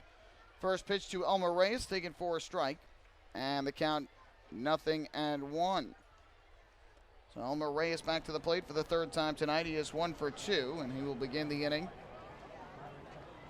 against right-hander Will Oliver, who deals a breaking ball inside, even the count at 1-1. And Oliver really has settled down nicely after a tough first inning.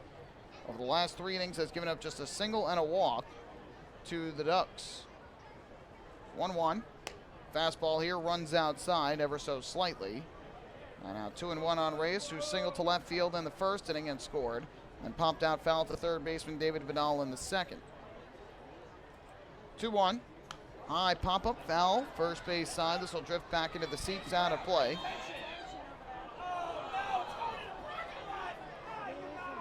And so the count even up at 2-2.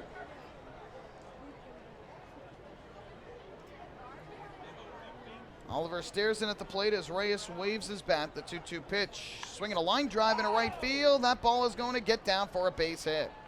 Fielded on a hop by Trapp. He'll fire it back in.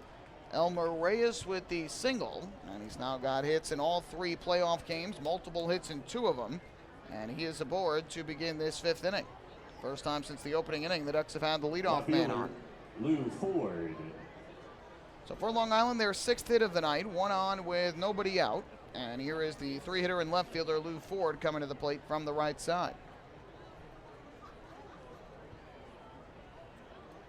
First pitch, Ford takes the fastball way upstairs for ball 1 from Oliver.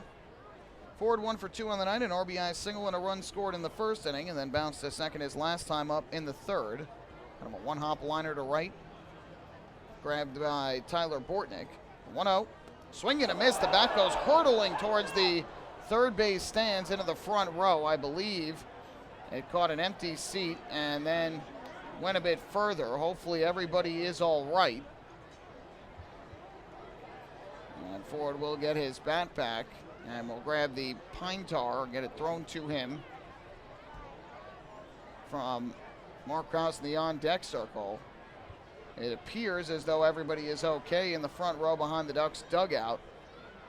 It went straight over the head of the Ducks, all standing on the top rail, and ricocheted into and out of the crowd.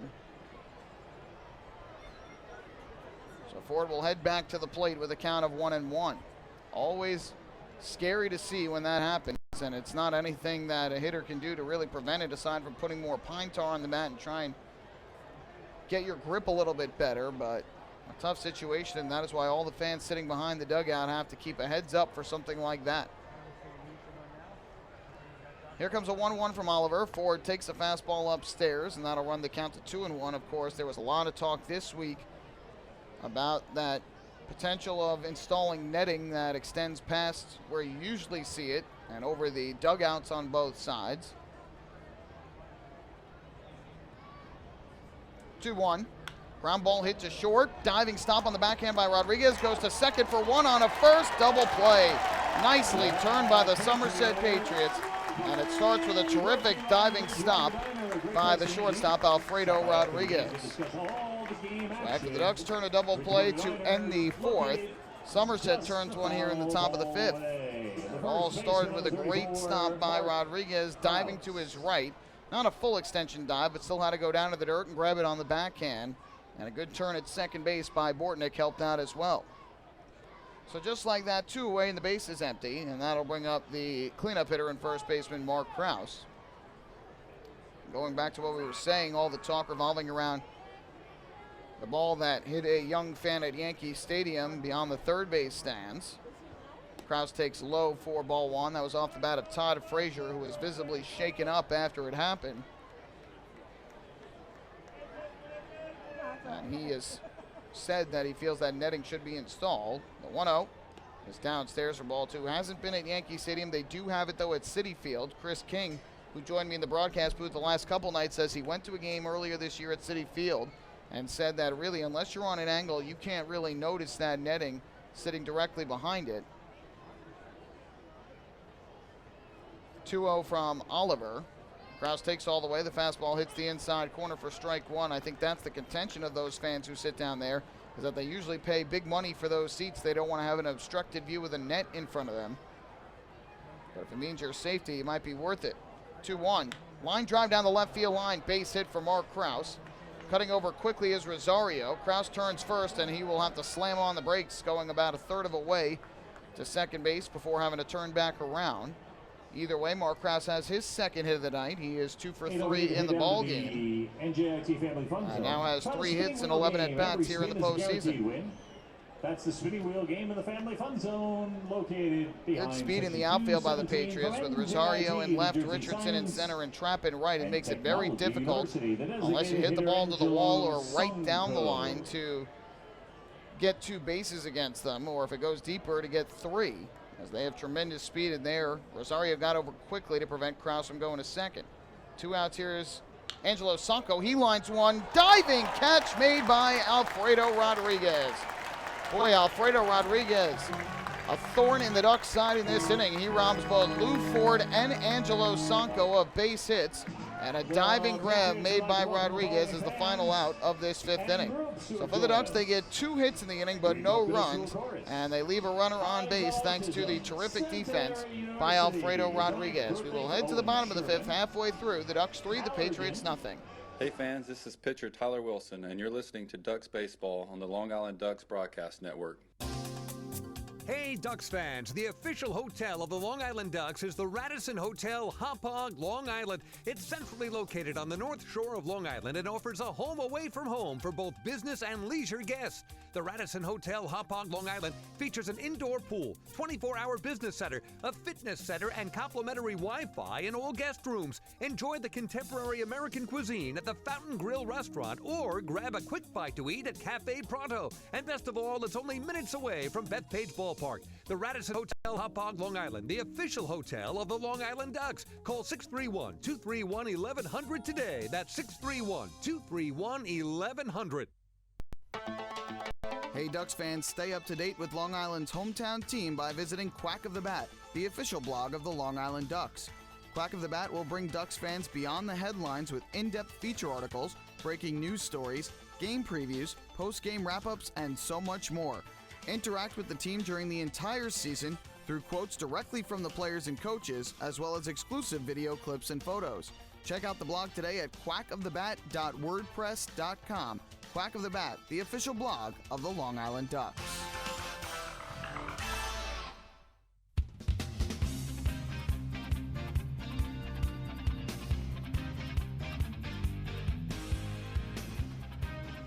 Well, the Ducks had 2 innings in that top half of the 5th, 2 hits in that top half of the 5th inning, and nearly had 4 of them, if not for 2 terrific plays by shortstop Alfredo Rodriguez. One on a grounder from Lou Ford that he was able to convert into a 6-4-3 double play. And then another on a line drive by Angelo Sanko with 2 outs that stranded Mark Krause on first base. So 2 great plays by Rodriguez that helped save the Patriots and Will Oliver from allowing the Ducks to extend the lead in the top of the 5th inning. And now Oliver has tossed 4 consecutive scoreless innings after giving up 3 in the first. Meanwhile, Jake Fisher has 4 scoreless frames on the night. Has allowed a hit and a walk thus far. The only man to get the hit, the man at the plate, David Vidal, who swings at the first pitch and grounds this one right at Giovanni Alfonso, who fields on a hop, fires a strike over to Mark Krause. 1 pitch, 1 out here in the bottom of the 5th inning. So Vidal, who had doubled inside the bag at third the first time up on the first pitch he saw. This time, it's a hard grounder on the first pitch from Fisher, but it's it right at Alfonso for the first out.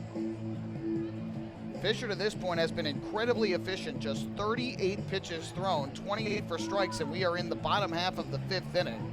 So that has been impressive from Fisher. He's getting the Patriots to swing early in the count. And really not too many hard hit balls off of Somerset bats. Really the only hard one was the Vidal double, and that wasn't even all that hard hit. First pitch is taken for a strike, 0-1 to Joe Maloney, the first baseman, who struck out his first time up back in the 2nd inning. 0-1. And the breaking ball just misses down and in to even the count up at a ball and a strike.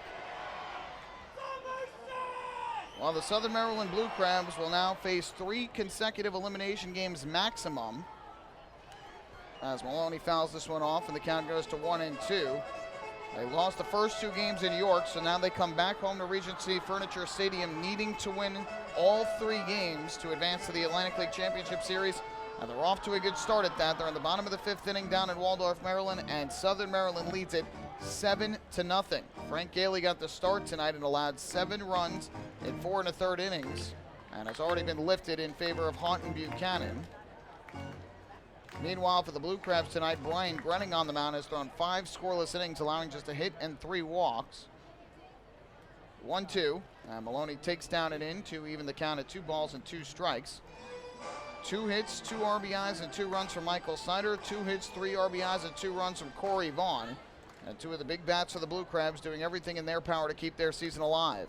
Maloney fights one off foul to stay alive at home plate. Again, was out in front of the breaking ball. York using the long ball over the first 2 nights in York to win both of those games. Telvin Nash with a walk-off home run in the 10th inning on Wednesday night. He also had a 3-run home run yesterday, as did Chase Simpson. And a solo homer from Alonzo Harris, who led the team in long balls this year. But tonight they have been stifled by Brian Grenning. 2-2 from Fisher. Maloney pops one foul, first base side. This will go back into the seats out of play. Nice grab almost made by a fan, but it ends up carrying back further below. So we'll do it again at 2-2. Meanwhile, the Yankees losing up north of the border to the Toronto Blue Jays, 4-1, bottom half of the 5th inning. That fastball just runs inside from Fisher, and Maloney has now worked the count full at 3-2. Masahiro Tanaka starting for the Yankees, Marco Estrada for the Blue Jays. Aaron Judge, another 450-plus foot bomb, his 46th home run of the year. 3-2, swing and a miss, strike 3. Blew the fastball by him. It was actually foul tipped into the glove of Alex Berg. So Maloney strikes out for the 2nd time tonight. 6 strikeouts in this ball game for Jake Fisher. 5 of those swinging, and there are 2 away here in the 5th inning. As for the Blue Jays, they have home runs thus far from Teoscar Hernandez, his 3rd of the year, and Russell Martin, former Yankee, with his 13th. So with 2 outs in the inning, the base is empty. Here is Devontre Richardson, and he swings and misses at the first pitch from Fisher for strike 1. As for the Mets, they trail the Nationals 3-1 at Citi Field through 4 innings. Robert Gazelman on the mound for the Mets, and Edwin Jackson getting the ball for the Nationals. This one misses low to even the count at 1 ball and 1 strike. Travis d'Arnaud has gone deep for the Mets, his 14th home run of the season. And for the Nationals, Adam Lind going deep, his 13th of the year. Ground ball to third base, and it goes under the glove of Alfonso, fielded by Lyons, so he'll have no play. So a ball that was scalded towards Alfonso, looked like he was going to have that for the final out of the inning. But it goes just under his glove, and Lyons could not end up coming up with it. For Alfonso, it'll be an error. And so Giovanni Alfonso commits his first error of the postseason, and now the Patriots have a 2-out base runner in the form of the speedy Devontre Richardson. And that'll bring up the second baseman, Tyler Bortnick.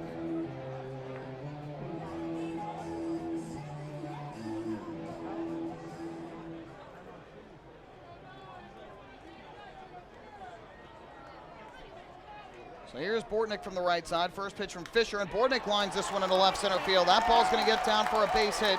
Ford over to cut it off quickly. Going to third base is Richardson. He's going to stop there. And stopping at first with a single is Tyler Bortnick. So Somerset trying to come to life here with 2 outs in this 5th inning. After Giovanni Alfonso misses the ball at third, seeing it go under his glove. Tyler Bortnick with a first pitch single. And now Somerset with runners at the corners and 2 down, and up to the plate will step the 9-hitter, Adam Donahue. Kevin Bias comes out to the mound for a quick chat, just to settle down the young left-hander, who obviously cannot let an error get to him. We saw what happened to the Ducks on Wednesday night when the Ducks had some struggles defensively in that top of the 3rd inning. The Patriots took advantage and put up a 5 spot. The Ducks cannot afford to let that happen again in this series.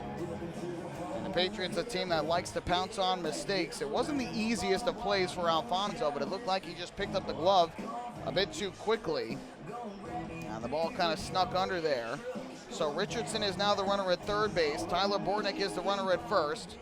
And with 2 away, here is Adam Donahue, popped out to left field his first time up. Fisher from the stretch comes set. First pitch on the way. And he takes a fastball high, does Donahue, for ball one. First time in this game that Somerset has had two aboard in the same inning.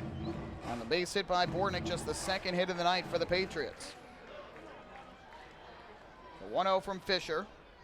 Here's the pitch. Donahue takes a fastball strike on the inside corner, 1-1. Donahue got the start last night in the 9 spot of the order for the Patriots, and he went 0 for 3 at the plate with a walk.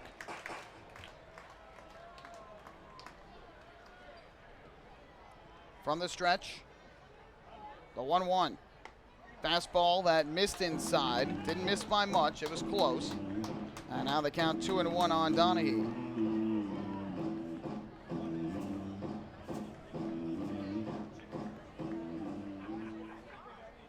So Donahue has worked the count in his favor. Runners lead from the corners, the 2-1. Donahue, a line drive in a left field, hit pretty well. Lou Ford ranges back in deep left field. He makes the catch. And that will retire the side. Good jump on that liner to left by Adam Donahue. Lou Ford hauls it in for the final out. And Giovanni Alfonso can breathe a sigh of relief. So in the 5th inning, no runs, 1 hit, a 2-out error. But ultimately, both Patriot runners are left on base. Let's head to the 6th here in Game 3 of the Liberty Division Championship Series. The Ducks still in front, 3-0. Hey fans, this is catcher Alex Berg, and you're listening to Ducks Baseball on the Long Island Ducks Broadcast Network. Going way back is Joe Holden, and he is looking up, and that one is headed to field 5 at Robert Moses. The waves are gnarly, and the Ducks have tied it at 1. That was another home run for the Ducks. And Duck fans, what's more fun than a home run that helps the Ducks win a game? How about a homer that helps the community win? Chappie's Funeral Home and the Long Island Ducks have once again teamed up for the Chappie's Home Run Challenge. If the Ducks hit 100 homers this season, Chappie's Funeral Home will donate $5,000 to the Quackerjack Foundation. So every time a Ducks hitter goes deep this season, watch for the Chappie's Challenge home run count on the scoreboard. And if we reach 100, we're all a winner. Chappie's Funeral Home, where caring for others is a family tradition. Can't get enough of the Long Island Ducks? Well, now you can get even more inside info on your favorite hometown team through Facebook and Twitter. The Ducks are constantly updating fans through social media with scores, transactions, ballpark promotions, and much more. You can even win great prizes. All you'll need to do is make a free account on Facebook and Twitter, and then visit us at facebook.com/LIDucks and twitter.com/LIDucks. Think you're Long Island's biggest Ducks fan? Get connected now.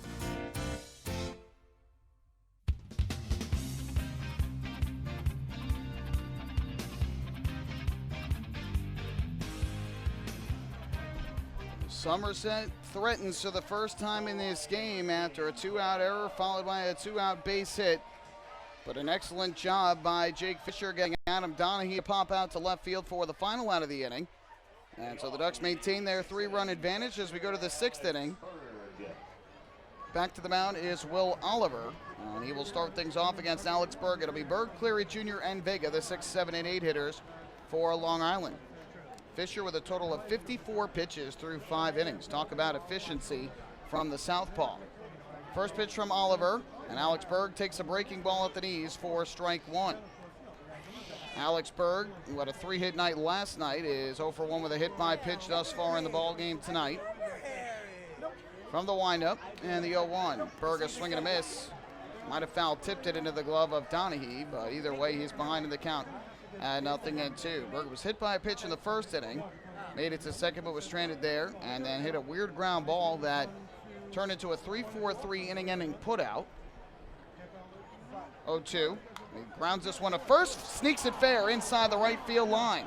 That'll be extra bases for Berg as the ball goes into the corner. Alex Berg going to second. He's going to round second and then hold on as the throw comes in to the shortstop, Alfredo Rodriguez. So a leadoff double for Alex Berg as he smokes one down the first base line and sneaks it past Joe Maloney. For the Ducks, it's their first extra base hit of the night. And for Alex Berg, his second of the postseason. Second extra base hit, first double. So Berg, who had 2 hits on Wednesday night and 3 hits last night, now has a hit tonight. Great start to the postseason continues for Alex Berg, who is now 6 for 10. That's a 600 average if he couldn't figure it out. And as we bring up Delta Cleary Jr. to the plate, Ducks now out hitting the Patriots 8-2 in the ball game. First pitch coming here to Delta Cleary Jr. Squares to bunt, pulls back, and takes a fastball strike over the outside corner, 0-1. Well, I wouldn't be surprised to see Cleary Jr. try and lay one down here. He led all Ducks during the regular season with 14 sacrifice bunts. He has struck out twice in this game, and he would like to get Berg to third with less than 2 outs, so a fly ball could potentially bring him in. Already squaring here, and the 0-1. Taken down in the dirt. Excellent block at home plate by Adam Donahue, as he prevents the ball from going back behind him and allowing Berg to take third easily. So that'll even things up at 1-1. Ducks had 9 hits in game 1 of this series, all of those for singles. They had 9 more hits last night. And in the game last night, all of them were singles except for Berg's home run. 1-1, taken back by Cleary Jr. and taken low and away for ball number 2. And here tonight, they now have 8 hits, and 7 of them were singles, and now the double from Alex Berg. Lots of singles from the Ducks in this series. But Berg has had 2 big extra base hits, a home run and now a leadoff double.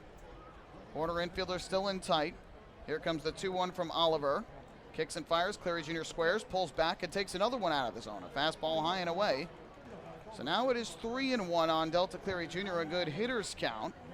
And he is trying to find his way aboard to put 2 on with nobody out for Anthony Vega, who would presumably try and do exactly what Cleary Jr. is trying to do here.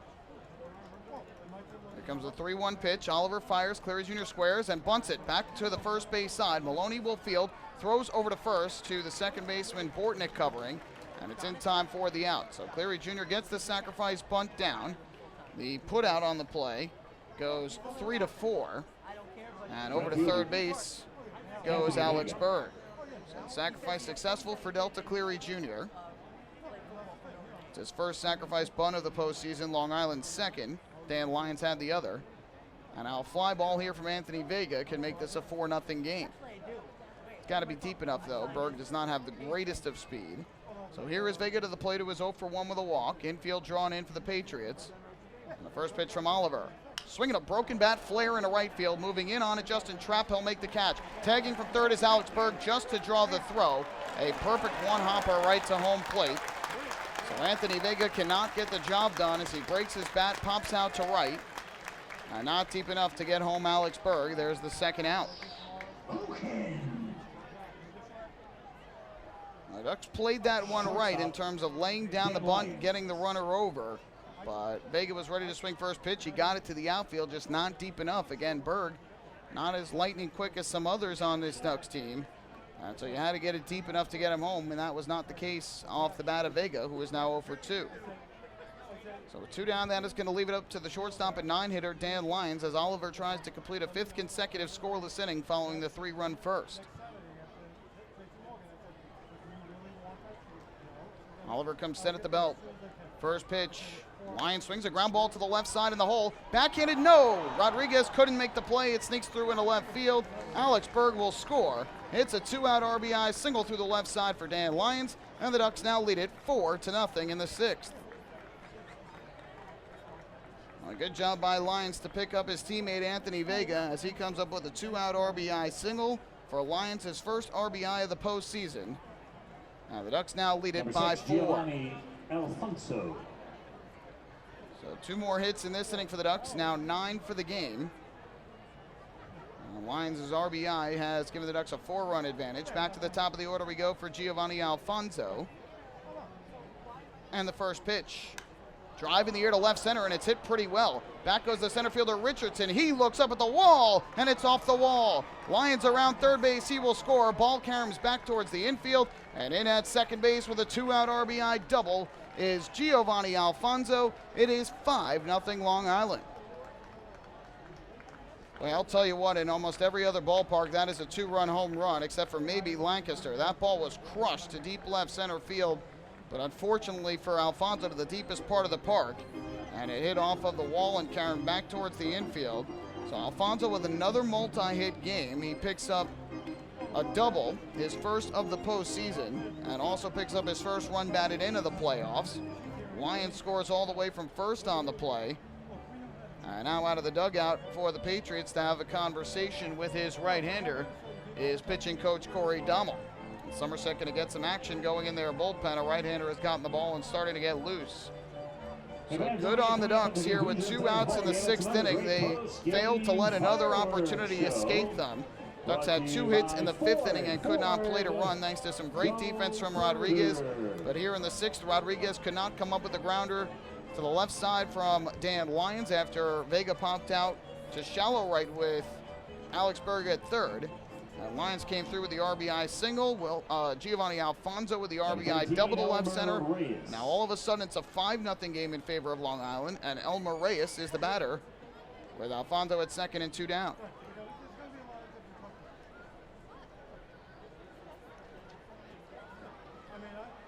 Oliver comes set. First pitch on the way to Reyes. He takes a fastball that runs inside for ball number 1. Oliver, meanwhile, now at 95 pitches for the game, 63 of them for strikes. So he might be starting to get a little bit gassed here in the 6th inning. 1-0. Reyes, a ground ball foul down the third base line, past the Ducks dugout, carries up into the seats. And that'll even things at 1-1. So the Ducks, after being held scoreless over the past 4 innings, have erupted for a pair of 2-out runs here in the 6th inning. Alfonso now with a multi-hit game. The man at the plate, Reyes, already with 2 hits and a run scored on the night. Alfonso leads at second. Oliver looking back that way and now steps off the rubber.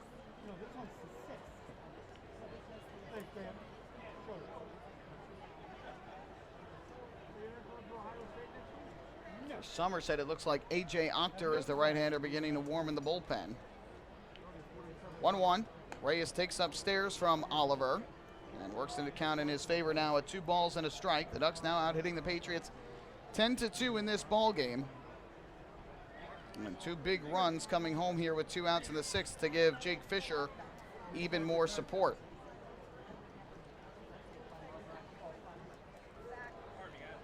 Oliver set at the belt, looks to second, deals to the plate, and Reyes swings and fouls one off his front foot.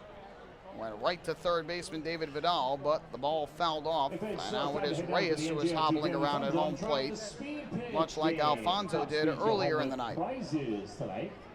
Back in the 2nd inning, it was Alfonso who had fouled one off his front foot. Now this time it is Reyes who does the same.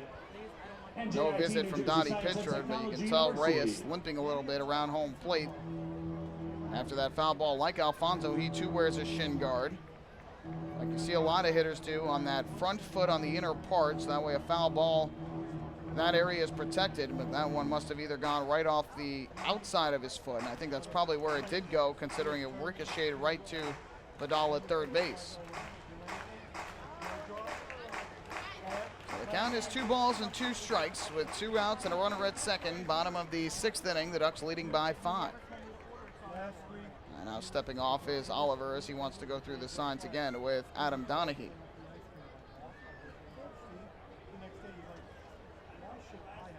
Two ball, 2 strike pitch coming. Delivered to the plate, and Reyes will swing and smack it foul down the third base line. He kind of tomahawk chopped that one from Oliver and grounded it foul in front of Kevin Baez.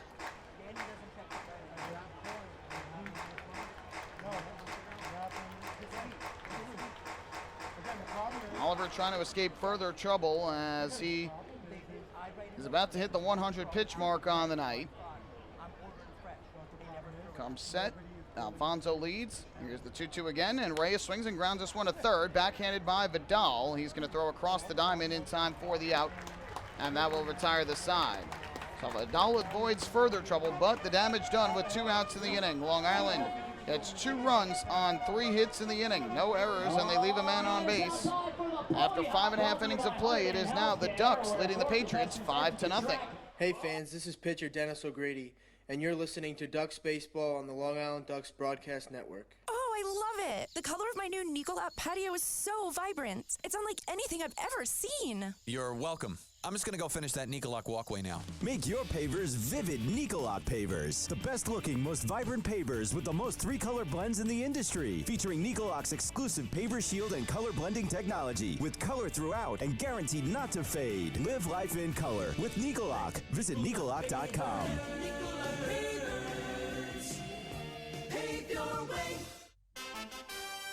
Have your birthday at the ballpark this season and celebrate with the flock. Kona Ice birthday party packages with the Long Island Ducks are now available. Each package includes 10 box seats, a commemorative birthday t-shirt and autographed baseball, a pizza and Kona Ice party in the Hebrew National Picnic area, and so much more. Best of all, the birthday child will stand on the dugout while the entire crowd sings happy birthday. Reserve your party today by calling the group sales department at 631-940-3825. Kona Ice birthday parties with the Long Island Ducks, a once-in-a-lifetime experience.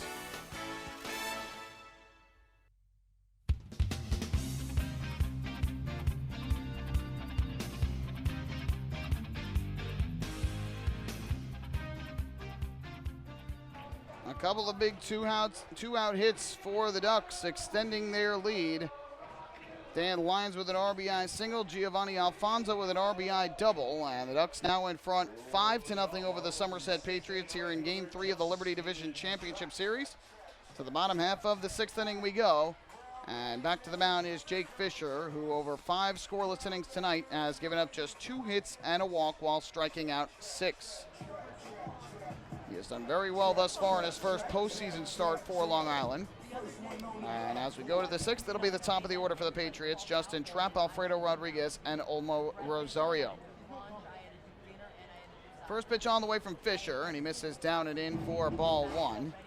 A.J. Octor is sat for the Patriots. There is now a left-hander warming up in the bullpen for Somerset. It looks like Oliver's night is most likely done after 6 innings of 5-run ball. The 1-0, ground ball foul to the third base side of home plate, and that evens the count at 1-1. And while he has given up 5 runs tonight, I think Brett Jody will certainly appreciate the fact that Oliver was able to give him 6 innings, after that rocky first, in which he gave up 3 runs on 4 hits. Looked like it might end up being an early night. He settled down nicely and almost escaped a jam in the 6th, but allowed the back-to-back 2-out hits. 1-1, and Fisher misses on an off-speed pitch down low. 2-1 now on Trapp, who has popped out to left and struck out swinging in his 2 at-bats thus far.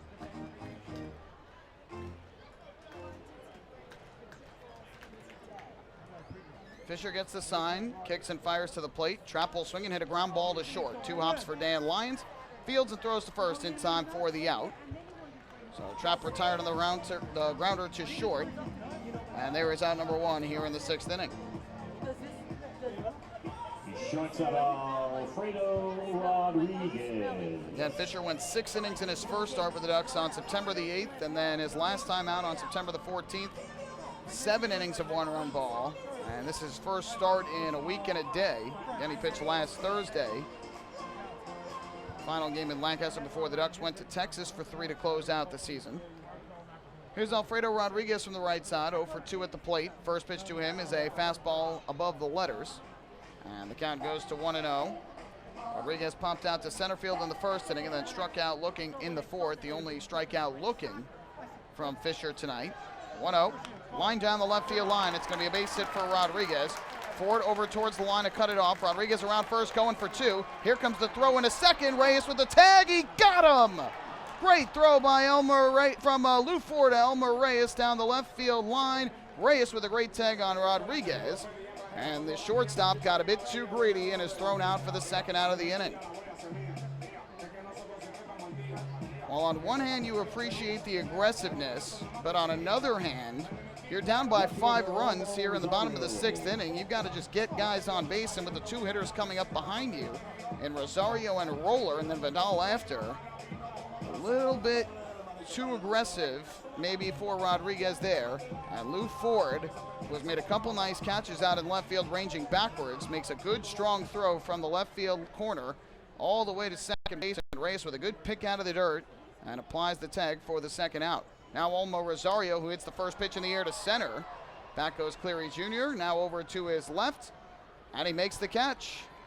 Another scoreless inning for Jake Fisher, who allows a single, but it ends up being converted to the out thanks to a great throw from Lou Ford, and that puts an end to the 6th inning on the flyout from Nazario. No runs in the inning, 1 hit, and nobody left on base. We will take this game to the 7th here at TD Bank Ballpark. The Ducks 5 and the Patriots nothing. Hey fans, this is right-handed pitcher Tyler Levine, and you're listening to Ducks Baseball on the Long Island Ducks Broadcast Network. M&V Limousines is the official bus company of the Long Island Ducks. Family owned and operated, they've been in the business for over 24 years. M&V Limousines offers coach buses with Wi-Fi and restrooms, party buses, exotic limousines, and also recently acquired Hampton Luxury Liner with regular service from New York City to the Hamptons.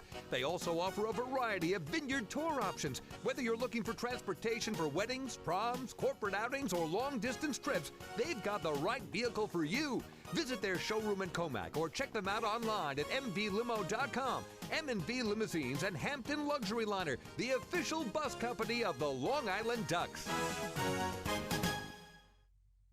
Family fun every time. Beautiful evening for baseball. Big action every time. He reaches up, it's gone! Great value every time. And the Ducks have won it 7-1. The Ducks schedule is loaded with new promotions this season, and with an average ticket price of just $10 and free parking, there is no better value on Long Island. For game times and tickets, visit liducks.com. Long Island Ducks Baseball. Good times every time.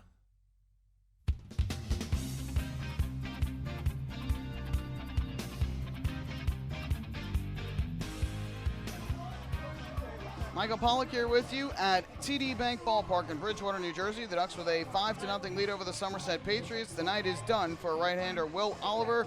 The Patriots starter has exited the game after 6 innings, and left-hander Keith Hessler will take over as we go to the 7th with Ford, Kraus, and Sanko, the final 2 of those 3 hitters lefties, due up to the plate. Before we get to the final line on Oliver, we want to remind you that we'd like to thank you for following all season long as the Long Island Ducks try to meet the Chappie's Home Run Challenge. Ducks needed 100 to meet that challenge. They ended up with a total of 110 during the regular season, and they have hit 1 so far in the postseason. And thanks to the Ducks for meeting the Chappie's Home Run Challenge, Chappie's Funeral Homes will donate $5,000 to the Quacker Jack Foundation. Chappie's Funeral Homes, where caring for others is our family tradition. Lone postseason home run for the Ducks was from Alex Berg last night in the 6th inning. That made a 3-1 game, a 4-1 lead for the Ducks. That would be the final score. Lou Ford here hits the first pitch foul off to the first base side. Got jammed from the left-hander Hessler. And there is strike number 1 from the Patriots southpaw, who comes out of the bullpen for a second time in this series. Pitched a scoreless inning in the opener of the series on Wednesday and struck out 2 to record the final 3 outs of the game. Here's the 0-1. Ford swings a line drive into right field. Trapp takes a couple steps back, and he'll make the catch to retire Ford for out number 1. Ford now 1 for 4 on the night, had an RBI single in the first. Scored later that inning, that was robbed of a base hit on a diving stop by Rodriguez to start a 6-4 3-double play. So 1 away here in the 7th, and that'll bring up the lefty swinging Mark Kraus. Final line tonight on Will Oliver. He goes 6 innings for the Patriots and allows 10 hits, 5 runs, all of them earned. Walked 1 batter and struck out 4. And hit a batter as well. So with 1 down, here is Kraus to the plate. First pitch. He takes a fastball over the outside corner for strike 1. Every Duck has been on base at least once tonight, with the exception of Delta Cleary Jr. Kraus with an RBI single in the first and a single again in the 5th. So he is 2 for 3. Struck out in between in the 3rd. And the 0-1. Drive in the air to left center field and hit pretty well. Devontre Richardson ranging back to the warning track and reaches up at the wall and makes the catch.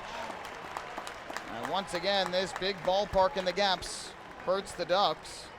Alfonso almost had a 2-run home run last inning and ended up having to settle for an RBI double, and Kraus hits one well over 400 feet to the left of the batter's eye as we view it from behind home plate, but Richardson was able to range back and make the catch to rob him of an extra base hit. So there is the 2nd out of the inning, and that will leave it up to the designated hitter, Angelo Sanko.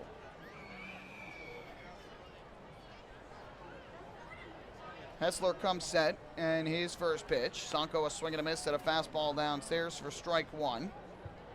Hessler on the season pitched in 6 games for the Patriots, 6 2/3 scoreless innings, 3 hits, 2 walks. Oh, excuse me, I'm reading his stats at home, not his overall stats. I should probably get you everything total, so I will do that momentarily. 0-1. Sonko takes down and away for ball 1.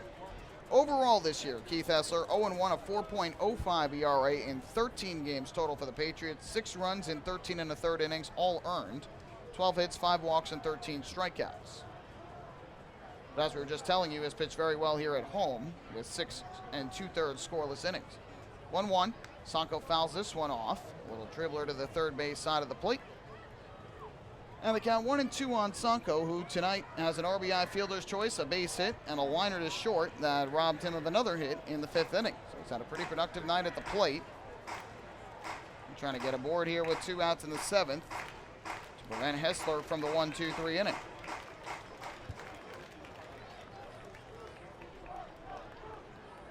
Left-hander gets the sign from Donahue and comes set. The 1-ball, 2-strike pitch, and Sonko takes a fastball upstairs. Would not bite, and that'll leave the count at 2-2. Crowd here at TD Bank Ballpark, which is packed in tonight, and kept mostly quiet throughout the course of this game thanks to Jake Fisher and the Ducks offense as well. 2-2, swing and a miss for strike 3. Hessler blew the fastball by Sonko. So Keith Hessler comes in, induces 2 flyouts and gets a strikeout, but one of the flyouts hit to the wall in left center. Ducks go in order. It is time to stretch here at TD Bank Ballpark. Game 3 of the Liberty Division Championship Series. The Ducks lead 5-0. Hey fans, this is pitcher Rob Rogers, and you're listening to Ducks Baseball on the Long Island Ducks Broadcast Network.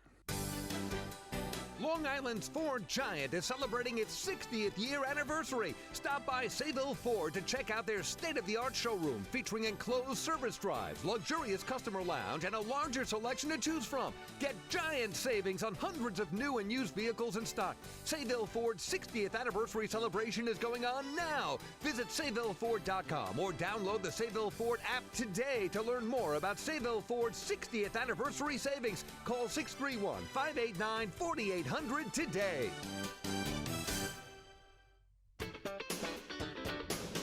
Baseball fans, the Long Island Ducks mobile app has officially arrived. Powered by Clear Vision Apps, it's your one-stop shop for all things Ducks baseball.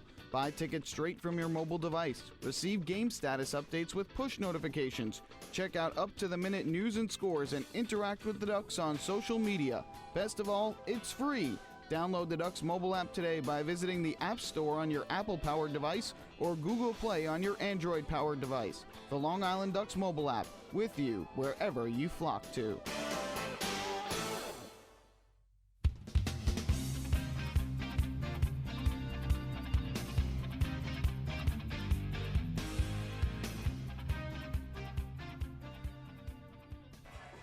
To the bottom half of inning number 7 here in Game 3. It is the Ducks leading the Patriots 5-0. Jake Fisher back out to the mound for his 7th inning of work. And he'll be facing the middle of the order for Somerset. Kyle Roller, David Vidal, and Joe Maloney are the 3 due up. Well, the offense for the Ducks got things going early on tonight with 3 runs in the first inning against Will Oliver, who then was able to settle down, but Long Island came through with 2 outs in inning number 6. An RBI single by Dan Lyons and an RBI double by Giovanni Alfonso. Extending the lead to 5. That's where we stand right now.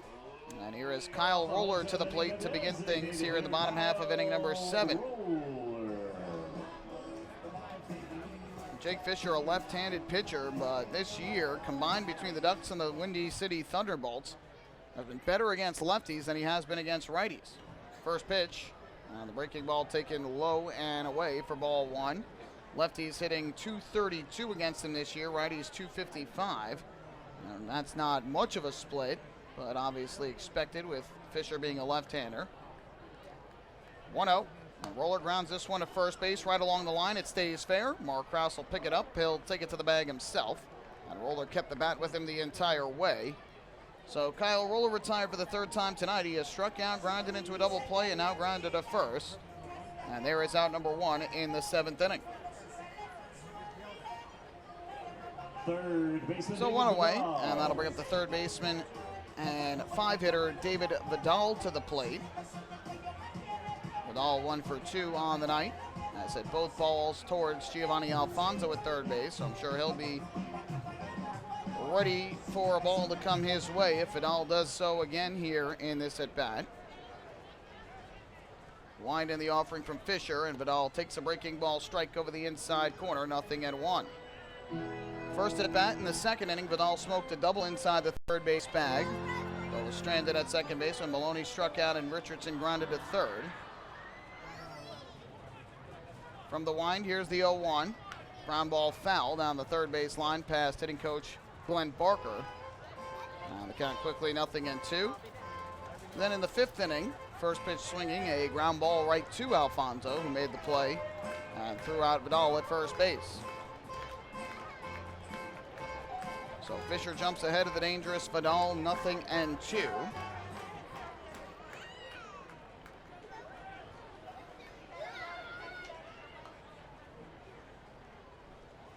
Fisher misses here a bit downstairs, so there is ball number 1 in the at-bat. Vidal rejoining the Patriots after playing in 131 games earlier this year between AA Jacksonville and AAA New Orleans in the Marlins organization.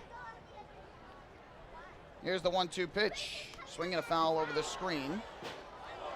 So he will stay alive. Combined to hit 269 in the Marlins organization this year with 12 homers, 52 RBIs, and 62 runs. Primarily played third base, but also a bit of second base and designated hitter as well.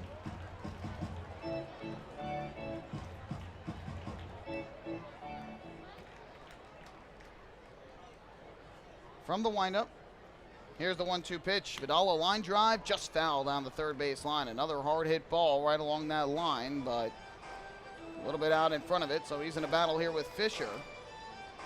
Keeps the count 1-2. Didn't play in a whole lot of games last year as he missed time with an injury, but very much like Kyle Roller, he did very well. .320 average, 26 homers, 62 runs batted in with Somerset, and then on his contract purchased following the season by the Marlins. Again, the 1-2, and Vidal a half swing at a breaking ball. They want an appeal at first, but Tom Gandolfo says there was no swing. And we are offset towards the first base side of home plate, as you can see from our video broadcast. And it did look like Vidal was able to hold up. So he gets the count even at 2 balls and 2 strikes. Wind blowing out towards right center again here tonight. 2-2. Vidal checks a swing on a breaking ball that misses inside. So he's worked the count well here against Fisher, who has not had to throw too many long counts. That last pitch was number 70 on the night for Fisher. Very efficient thus far this evening. So it'll be a 3-ball, 2-strike pitch here to David Vidal with the bases empty and 1 out. Here is the 3-2, and Vidal pops one high in the air to left center. A mile high. Cleary Jr. settling under it. The Ducks center fielder will make the catch for out number 2. Vidal with a skyscraper out towards left center. Cleary Jr. able to come up with it for the second out of the inning. With 2 away, that is going to leave it up to Somerset's first baseman, Joe Maloney. Maloney back in the lineup tonight after sitting out yesterday. He played game 1, went 1 for 5 with an RBI and a run scored. Did not play in yesterday's game. His replacement at first, Carlos Guzman, was 0 for 3 with a walk. Tonight, Maloney 0 for 2 with a pair of strikeouts. First pitch here is a breaking ball on the inside corner for strike number 1. Maloney went down swinging in the second against Fisher, went down swinging again in the 5th. And Fisher here looking to retire the side in order for the 3rd time tonight and face the minimum 3 batters for a 5th time tonight. And another swing and a miss by Maloney gets Fisher ahead in the count, 0-2. Reyes, the second baseman, shaded towards the middle for the righty hitter. Fisher out of the windup. And the 0-2. Swinging and just getting a piece of it was Maloney. Fouled the ball down into the dirt at home plate to stay alive. Quick update from Southern Maryland. York still with only 1 hit. They're in the bottom of the 7th inning, and the Blue Crabs are commanding 8-0 lead. Jesse Beal now into the game for the Blue Crabs. Brad Allen, the 3rd reliever of the night for York, in relief of Frank Gailey, who was trying to pitch York to a sweep. seeming less likely as Maloney fouls off another. And Southern Maryland will have 3 consecutive elimination games at their home ballpark to try and keep their season alive, and they're on their way to a win here in game number 3. It'll be an 0-2 delivery. Fisher winds, fires, Maloney, a swing and a tapper foul, third base line. Just got enough of it off the hands of Glenn Barker.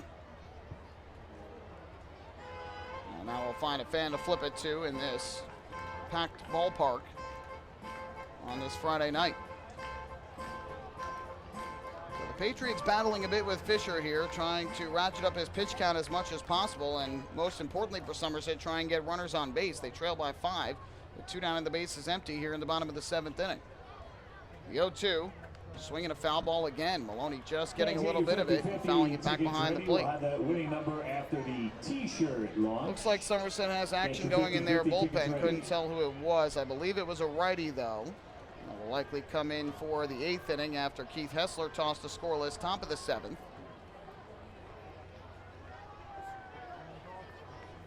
Fisher trying to get it there with the 5-run lead intact. Another 0-2 coming to Joe Maloney.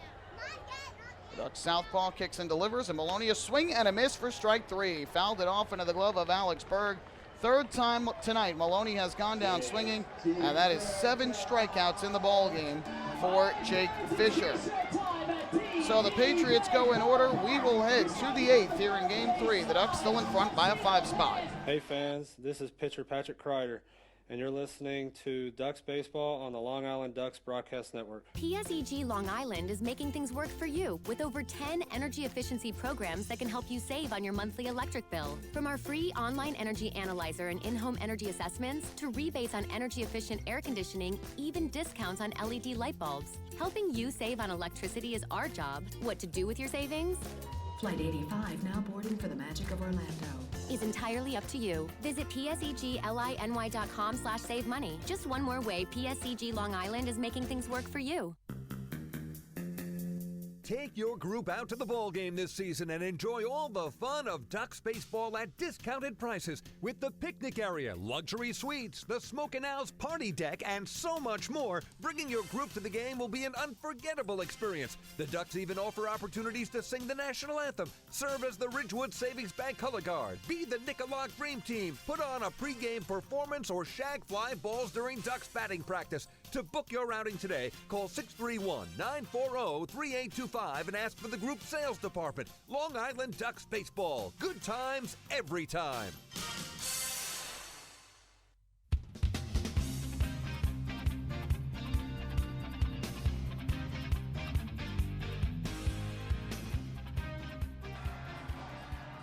Michael Pollock here with you at TD Bank Ballpark. We head to the 8th inning in Game 3 of the Liberty Division Championship Series. The series tied at 1 game apiece. The Ducks with a 5-0 lead in this game as we go to this 8th inning.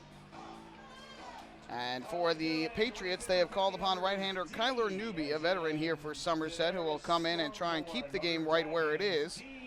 And for the Ducks, it will be their 6, 7, and 8 hitters due up: Alex Berg, Delta Cleary Jr., and Anthony Vega. The Ducks with 5 runs on 10 hits and an error tonight. The Patriots, no runs, 3 hits, and no errors in the ballgame.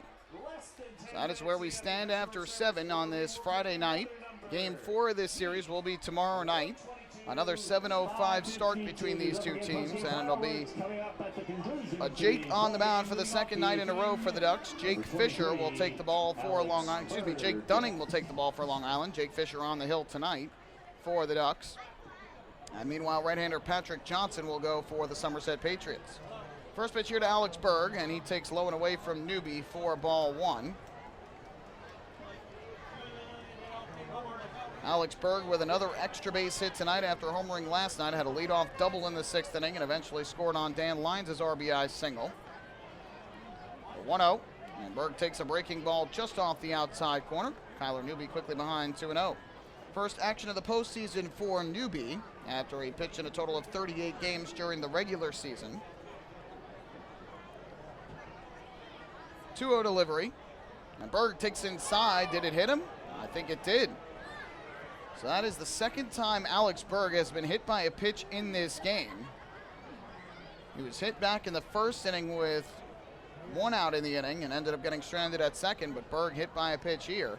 We mentioned earlier, 7 times during the regular season he was hit, no more than every other Duck, with the exception of Dan Lyons, who was hit 10 times. Twice here in the same game of the postseason. So Alex Berg is on to lead off the inning, and both times he has gotten on a lead off an inning, he has come in to score. 2 of the 3 times the Ducks have had a leadoff hitter on, he has come in to score. Delta Cleary Jr. now, and he takes a fastball strike over the inside corner. 0-1 on Cleary Jr., who last time up laid down a sacrifice bunt. That was back in the 6th inning, which moved Alex Berg over to third base.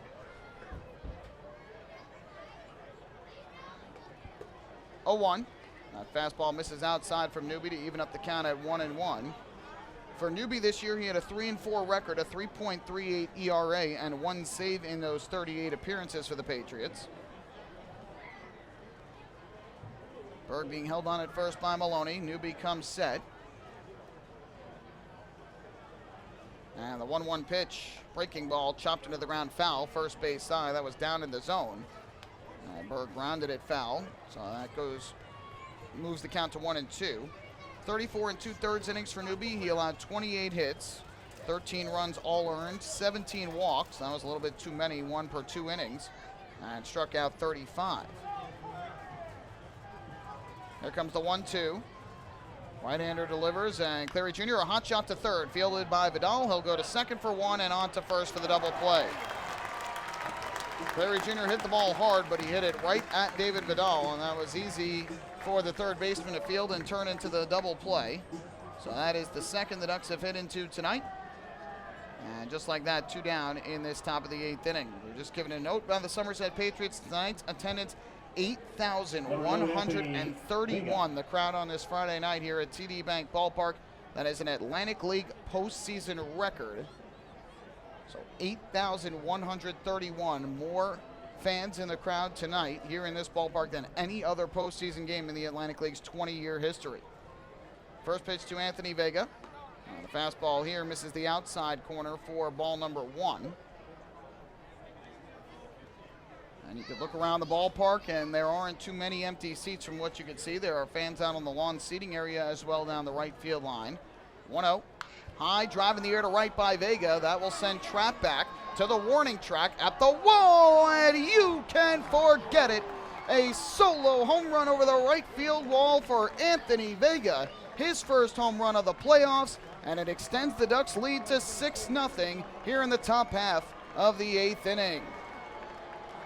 Another 2-out run for the Long Island Ducks as Anthony Vega towers one over the wall and right in front of the scoreboard, and he gets mobbed by his teammates as he enters the third base dugout. Anthony Vega with his first hit of the night and clears the wall in right for a solo blast. So the second home run of the postseason for Long Island as it joins Alex Berg's solo home run last night. Dan Lyons to the plate now. He takes a breaking ball for a strike. Now the count 0-1, and what a lift it has been having Anthony Vega back in the lineup for the Ducks. He had an RBI single in Game 1 and now has a solo homer and a walk here in Game 3. 0-1, grounded to short, off the glove of Rodriguez, and it caroms out into the outfield. So Dan Lyons is going to reach with 2 outs here in the 8th inning on what will surely be an error on Alfredo Rodriguez. Took a weird hop on him, but play he's got to make, so it will go down as an E6, and now each team with an error tonight. Lyons was 1 for 3 with an RBI single and a run scored prior to reaching base there, so now 1 for 4.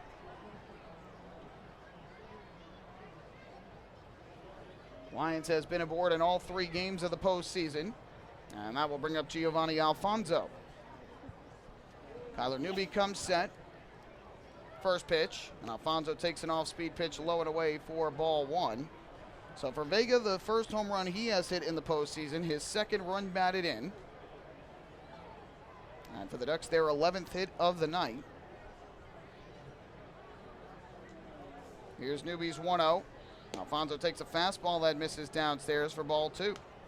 Alfonso with another multi-hit game tonight. He's got a single, a double, an RBI, and a run scored among his 4 trips to the plate, a pair of flyouts as well to right. No action in either bullpen right now in this top of the 8th inning. 2-0 from Newby. Alfonso was swinging a miss way out in front of an off-speed pitch down low. And that runs the count to 2-1. That was a skyscraper off the bat of Vega. It was just a matter of whether or not it would drift over the wall, and with the wind blowing to right, it certainly helped. 2-1, taken all the way. Alfonso takes down and in. Now 3 balls and a strike, and if Alfonso reaches, Elmer Reyes, who has 2 hits on the evening, would be next.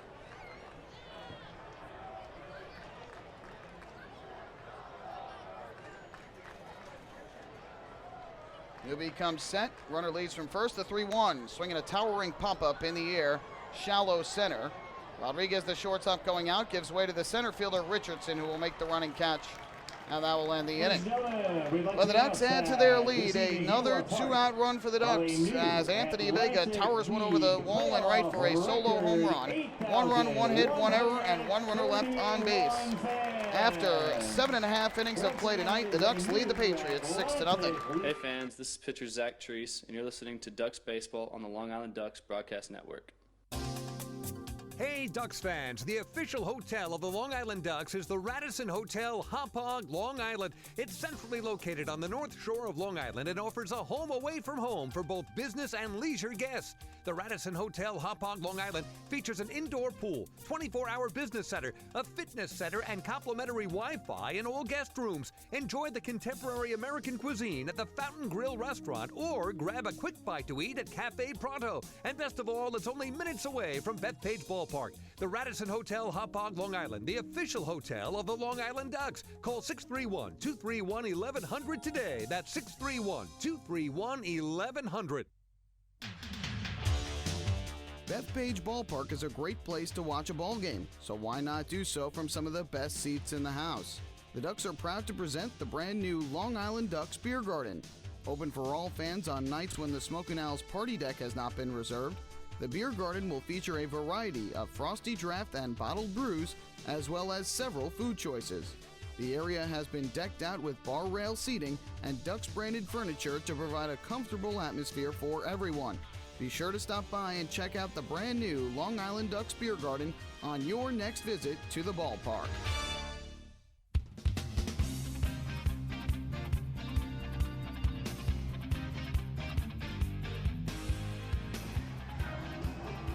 Ducks now lead it 6-0 over the Somerset Patriots as we head to the bottom half of inning number 8. And Ducks fans, if you want frequent updates on team transactions, scores, store specials, and the status of upcoming games, you should be following the Long Island Ducks on Twitter. It's twitter.com/LIDucks. With Twitter, the faithful flock will be able to follow their Ducks and find out more information regarding nightly promotions, player signings, league activities, and so much more. The Ducks are tweeting right now, and you can follow along at twitter.com/LIDucks. Jake Fisher back to the mound. 7 scoreless innings thus far tonight from the left-hander. He has struck out 7.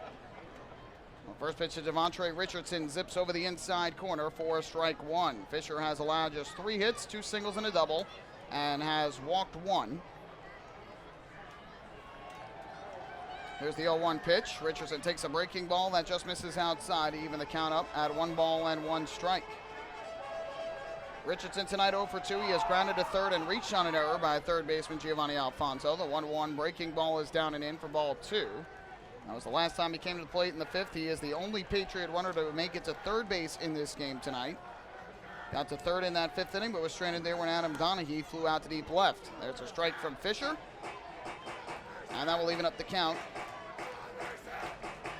at 2 balls and 2 strikes. Fisher's worked pretty quickly on the mound tonight. And the 2-2, swinging a foul ball back. Richardson just got a piece of it to stay alive. So we'll do it once again at 2-2. The Richardson, Bortnick, and Donaghy, the 3-2 up in this 8th inning. Bottom 3 in the order, all righties for Somerset. Now the 2-2 from Fisher. Missed down and in. Try to get Richardson to chase, he would not. Now the count full at 3-2. Well, the right-hander warming up for the Patriots. Looks like it might be John Hunton. This one fouled off again by Richardson back behind the plate. Fastball from the lefty. The Patriots center fielder battling to try and stay alive.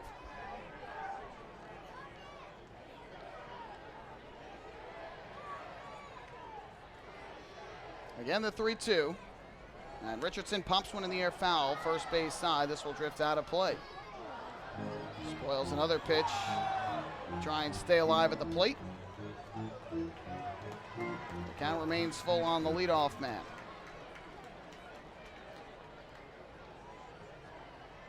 Once again, the 3-2, and Richardson takes inside, ball 4. Just took it out of the zone. It didn't miss by much.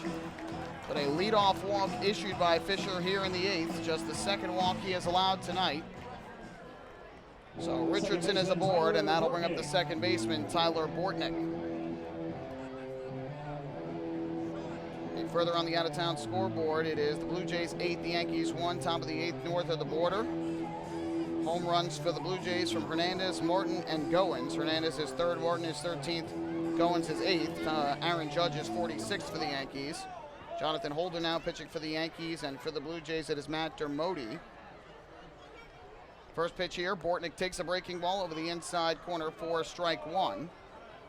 Bortnick on the night is 1 for 2. He singled to left his last time up in the 5th inning, and struck out his first time up in the 3rd. An 0-1 from the southpaw. Kicks and throws over to first, and they got him. Good move by Jake Fisher as he caught Devontre Richardson leaning too far off of first base. It'll go down as a 1-3 pickoff, and a second base running mistake of the night for the Patriots. The first coming in the 6th when Alfredo Rodriguez tried to stretch a single into a double and was thrown out at second base by Lou Ford. Down by 5 runs, can't try and do that. And here, after getting the leadoff man on for the first time in this game, he's picked off. The 0-1. Bortnick takes a breaking ball again on the inside corner for a strike. And it's quickly 0-2. That's a good heads-up play by Fisher there to throw over to first. He saw him leaning too far. He tried to catch him napping. And indeed it worked. Now the 0-2. Fisher delivers. Bortnick swings and taps it foul. Just got a little piece. As for the Mets, they have come back and now lead the Nationals 7-6, top of the 7th inning at Citi Field. 2 home runs on the night for Travis d'Arnaud, his 14th and 15th. Adam Lindis hit his 13th for the Nationals. Paul Sewald on the mound now after Robert Gazelman started. And Joe Blanton is on for the Nationals after Edwin Jackson made the start. 0-2, and Bortnick a ground ball to short. It goes off the glove of Fisher, who slowed it down, and now they'll have no play. It looked like it was just going straight to Lyons, and then Fisher leapt up to try and get it and deflected it off his glove, and that might have prevented the Ducks from getting the out. If Fisher lets it go, I think Lyons has a good shot at getting the out. But the natural reaction of Fisher trying to get him to field it, and it ends up deflecting off his glove and slowing down. So, an infield single for Tyler Bortnick. Now runner at first with 1 out for Adam Donahue. And it wasn't all that hard to hit. It's tough for us to view from our vantage point to see just how far Lyons had to go. Lyons is one of the best at charging in on plays, fielding and throwing accurately to first, and thought he might have had a chance at that. Bortnick has okay speed. First pitch to Adam Donahue is a fastball at the knees on the inside corner for strike 1. Donahue has popped out twice in this game, both to left field. Came up with runners at the corners and 2 outs in the 5th. Gave it a ride to left, but Lou Ford ranged back and made a good catch for the final out of the inning. Here comes Fisher's 0-1. Donahue a check swing. Breaking ball missed downstairs. No appeal on the count of 1-1. Meanwhile, in Bridgewater, Connecticut tonight, Rangers and Islanders facing off at Webster Bank Arena. Islanders with a 2-1 lead after 2 periods. On goals from Casey Bailey and Anthony Beauvillier. Breaking ball here on the inside corner for strike 2. Donahue disagreed. He thought that was too far inside. It actually went off the glove of Berg. The strike call, and it is 1-2. The Rangers' lone goal, a power play goal from Vinny Lettieri.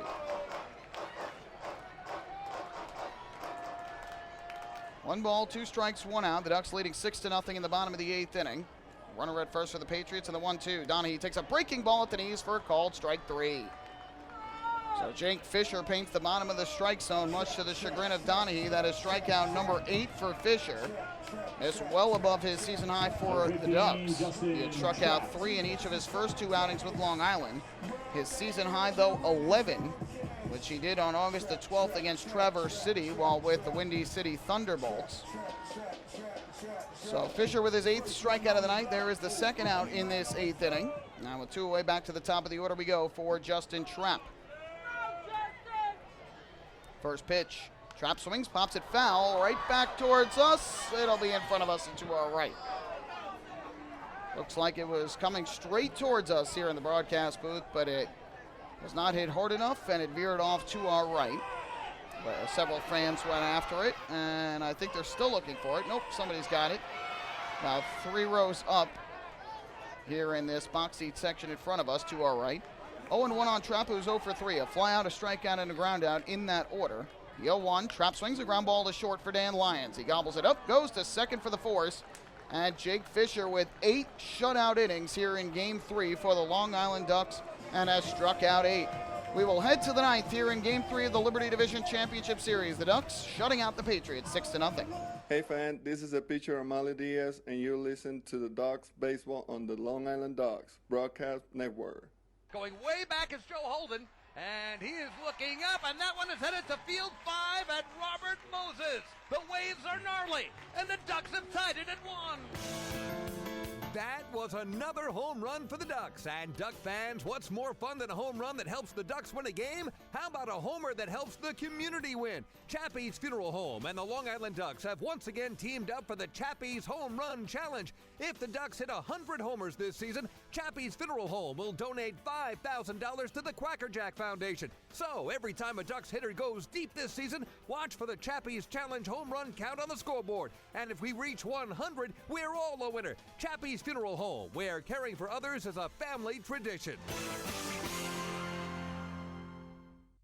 Can't get enough of the Long Island Ducks? Well, now you can get even more inside info on your favorite hometown team through Facebook and Twitter. The Ducks are constantly updating fans through social media with scores, transactions, ballpark promotions, and much more. You can even win great prizes. All you'll need to do is make a free account on Facebook and Twitter, and then visit us at facebook.com/LIDucks and twitter.com/LIDucks. Think you're Long Island's biggest Ducks fan? Get connected now.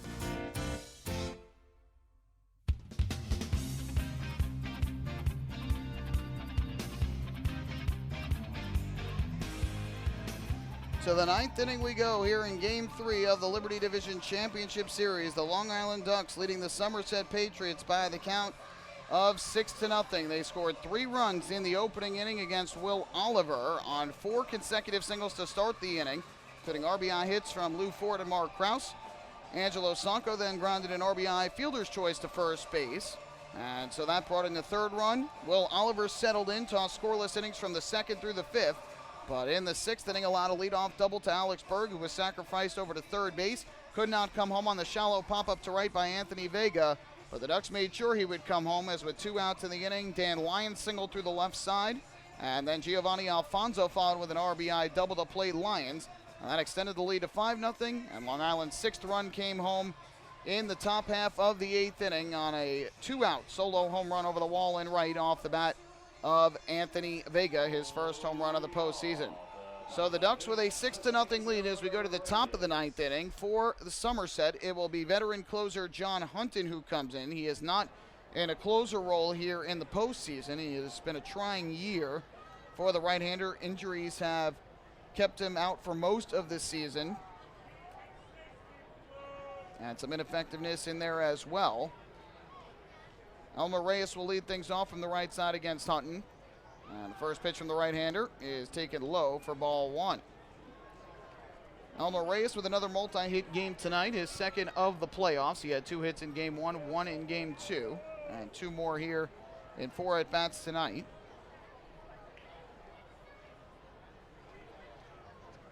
Here comes the 1-0 pitch. Kicks and fires and misses down and in. So Hunton now behind at 2 balls and no strikes. Reyes singled to left, had scored in the 1st, singled to right in the 5th. Aside from that, a foul pop to 3rd and a ground out to 3rd. Here comes Hunton's 2-0 pitch.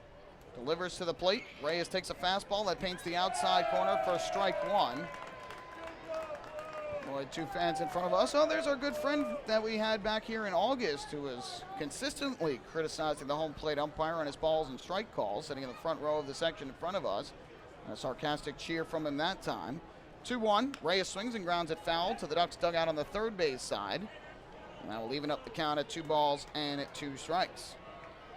John Hunton ended up pitching in just 15 games during the regular season this year. He had 2 saves. It was 0-1 with a 4.85 ERA. He had missed time at a couple points due to an injury to his throwing arm. We saw him here in August, was definitely feeling much better, had not returned yet, but did join the team again late in the season after recovering from the injury.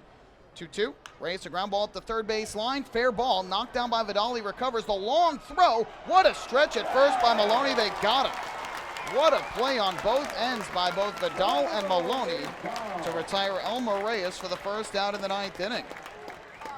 It was a tough play for Vidal, ranging towards the line to try and field it on the backhand. He knocked it down, stayed with it, and then fired a long throw from foul territory all the way across the diamond. And Joe Maloney with a terrific stretch as he used all of his 6'2" frame reaching out in front of him to grab it for the first out. So Reyes retired second time tonight. He's grounded out to third. 1 away, and that'll bring up Lou Ford to the plate, the left fielder batting in the 3 spot.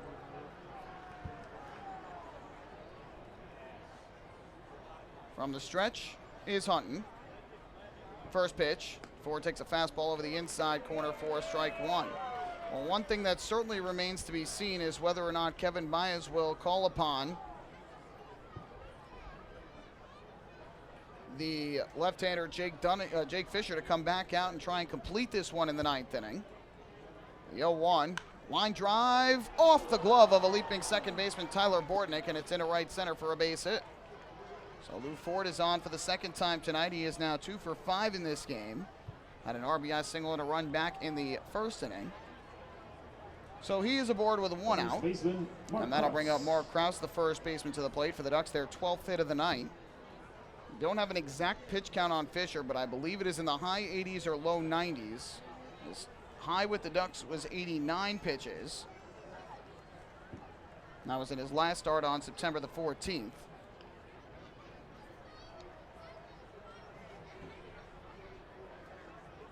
So here is Mark Krause to the plate from the left side.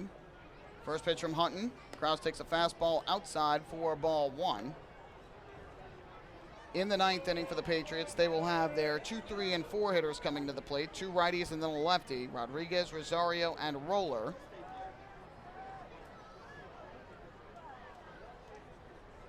One 0. Krause takes a fastball again, and it just missed the outside corner. That was a close pitch. Hunton did not get the call he wanted.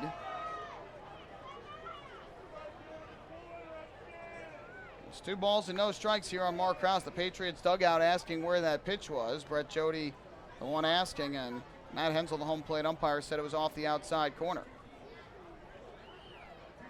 So good hitters count here for Krause, who has 2 singles and 4 at-bats and a run batted in. The 2-0. Krause swings a line drive into right field. There's a base hit. Ford will go to second. He'll stop right there. Mark Krause with his 3rd hit of the ball game. And Long Island with 2 aboard and 1 out. Now how big does that play by David Vidal look to begin this inning? Of course, you can't assume everything would have gone the same had that play not been made.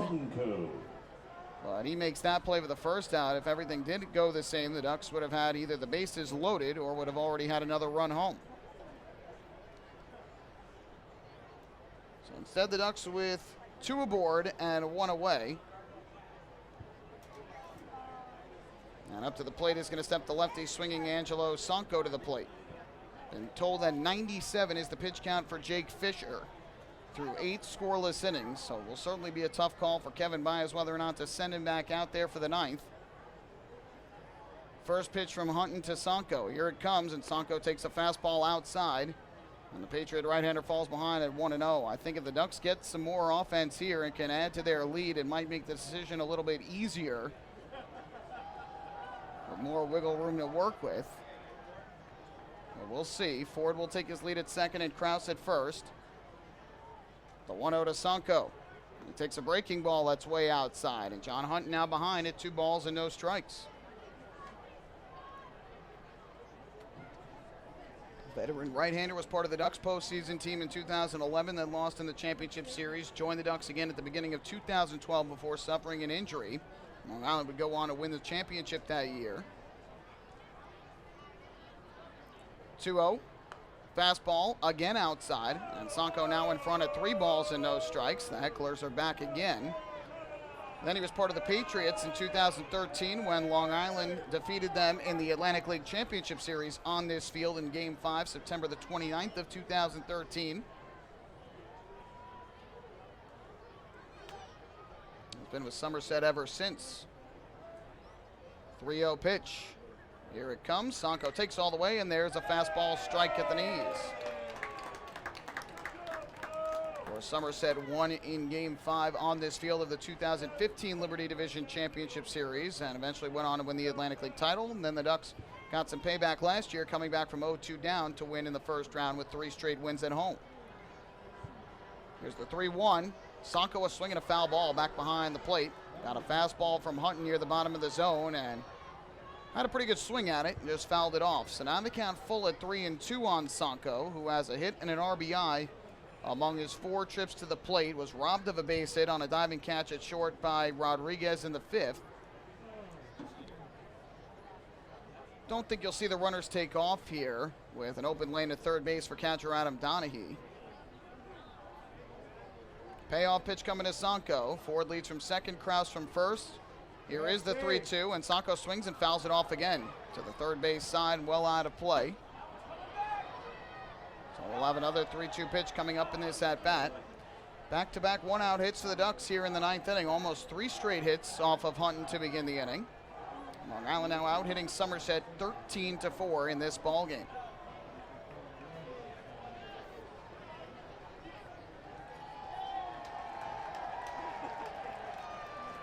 Here comes the payoff pitch once again from John Hunton. Big right-hander. Kicks and comes home, and Sanko will swing and foul it off upstairs and back behind the plate. Hunton's been throwing strikes in this at-bat, and Sanko doing a good job to spoil some of the good pitches from right-hander John Hunton. Atlantic League all-time saves leader. But again, not in the closer role this year with his injuries and ineffectiveness on the mound. Once again, the 3-2. Here's the pitch, and Sanko will swing and line this one in the air to left. Hit pretty well. Back goes Olmo Rosario. Still back, reaches up, and he makes the catch. Olmo Rosario got a late break on it and somehow was able to catch up to it and make the grab as Sanko's line drive was tailing away from him and left. And he robbed Sanko of a base hit. Second time Sanko has been robbed tonight. So a huge second out there for John Hunton. That gets down at least 1, maybe 2 come in. Again, the runners would have had a hold before that ball fell, so might have only gotten 1 home. And now with 2 outs, that'll leave it up to Alex Berg, who, after a 3-hit night last night, has been aboard 3 times tonight. Righty-righty here as Hunton faces Berg. Hunton gets the sign and comes set. First pitch on the way, and Berg takes a fastball that misses the inside corner for ball 1. Berg was hit by a pitch in the first inning, hit again his last time up in the 8th inning, leading off the frame. And his only hit was a double that came back in the 6th inning, a leadoff double down the left field line. He would eventually come in a score on Dan Lyons' 2-out RBI base hit. Last 3 runs have come home with 2 outs for the Ducks. 1-0. Berg takes downstairs from Hunton, who falls behind again. 2-0 count as Hunton now over 20 pitches here in this 9th inning. Trying to find his way around a pair of 1-out hits from Ford and Kraus. He's been helped out by his defense. Vidal and Maloney teaming up for the first out. Rosario catching up to the liner off the bat of Sanko for the second out. Here's the 2-0. Berger swinging a line drive into right field. That ball's going to get down for a base hit. Ford going to third. He's going to get the stop sign as Trapp fires a perfect strike into home plate. Not much more the Ducks could have done there. Kevin Baez is an aggressive manager. He wants his runners usually to come home and score with 2 outs at an inning, but that ball was scalded so hard off the bat of Alex Berg. Trapp got it so quickly and fired it back in and made a perfect strike to home plate on a line, not even on a bounce. A perfect throw home, so Ford would have been the proverbial dead duck. Now with 2 down and the bases loaded, that is going to leave it up to Delta Cleary Jr.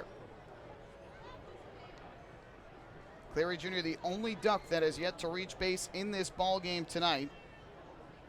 Everybody else has at least 1 hit for Long Island. First pitch from Hutton. Cleary Jr. takes a fastball at the knees for strike 1. Well, what a time would it be for Delta Cleary Jr. to try and get aboard here and with his first hit, or we'll even take a walk now with the bases loaded. The Ducks now out hitting the Patriots 14-4 in this game.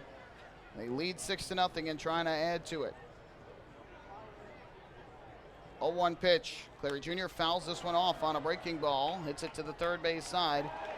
And now John Hutton a strike away from getting out of further trouble here in this top of the 9th inning.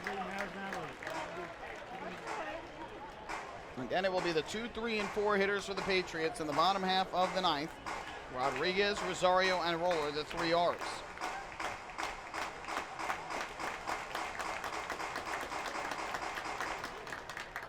Hutton gets the sign and comes set. Here is the 0-2.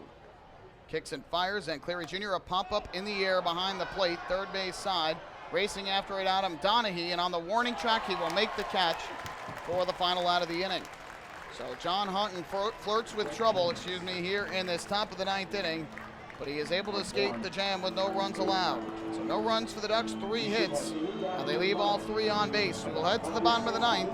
Long Island in front here in Game 3, 6-0. Hey fans, this is pitcher David Artsma, and you're listening to Ducks Baseball on the Long Island Ducks Broadcast Network. Oh, I love it. The color of my new Nicolat patio is so vibrant. It's unlike anything I've ever seen. You're welcome. I'm just going to go finish that Nicolak walkway now. Make your pavers vivid Nicolak pavers. The best looking, most vibrant pavers with the most 3-color blends in the industry. Featuring Nicolak's exclusive paver shield and color blending technology. With color throughout and guaranteed not to fade. Live life in color with Nicolak. Visit Nicolak.com.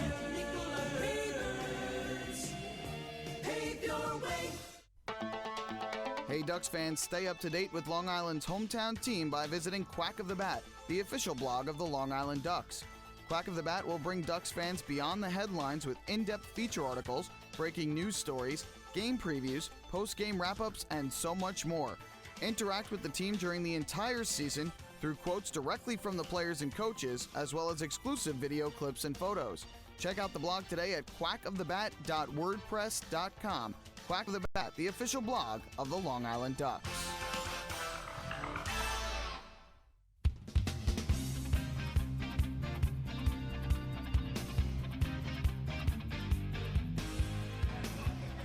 Bottom of the 9th inning coming up here in Game 3 of the Liberty Division Championship Series. Long Island Ducks leading the Somerset Patriots 6-0.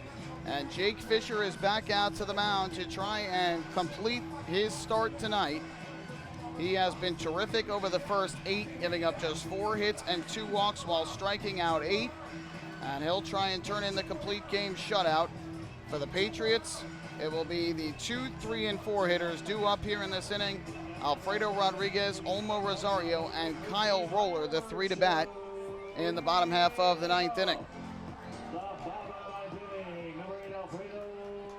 John Hutton flirted with trouble in the top half of this inning, allowing 3 singles, but got some terrific defense in that inning to help him out. And Cleary Jr. with a foul pop-up to leave the bases loaded. So now Jake Fisher to the mound, and it will be Alfredo Rodriguez to begin here in the 9th inning. First pitch on the way from Fisher. Rodriguez takes a fastball strike over the inside corner, 0-1. Rodriguez is 1 for 3 in the ball game, but made a big base running mistake his last time up in the 6th. Fisher's 0-1. Popped up foul, first base side out of play. All right, so the count now 0-2. Rodriguez singled down the left field line in the 6th inning and tried to stretch it into a double with the Ducks leading 5-0 and got thrown out by Lou Ford, who made a great throw from the left field corner into Elmer Reyes. 0-2. Rodriguez, a ground ball back towards the middle. Elmer Reyes behind the second base bag. Fields throws to first in time for the out. 1 away. Reyes had him played perfectly Shaded towards the middle for the righty hitter. He gets to the spot, makes the accurate throw to Kraus. And there's one down here in the bottom half of the ninth inning.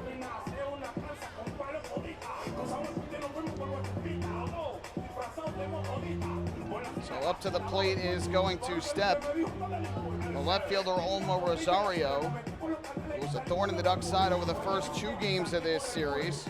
Going 5 for 5 in the opener, and yesterday picking up a hit and 2 walks. First pitch here is on the outside corner for a strike, and the count 0-1. Tonight he is 0 for 2 with a walk. Pair of flyouts, and drew the walk in between in the fourth, but was quickly erased on a double play. Another breaking ball, another strike, and Fisher quickly jumps in front of the count at 0-2. Fisher's been doing a terrific job of getting ahead in the count. 0-2 to Rosario. Breaking ball popped up in the air, shallow left field. Going out is the shortstop, Dan Lyons. Gives way to Cleary Jr., and it is dealt to Cleary Jr., who makes the catch. Lyons had a good beat on it, and last second got called off by Cleary Jr. Lyons gave way. Cleary Jr. made the catch, and Jake Fisher now went out away from a complete game shutout.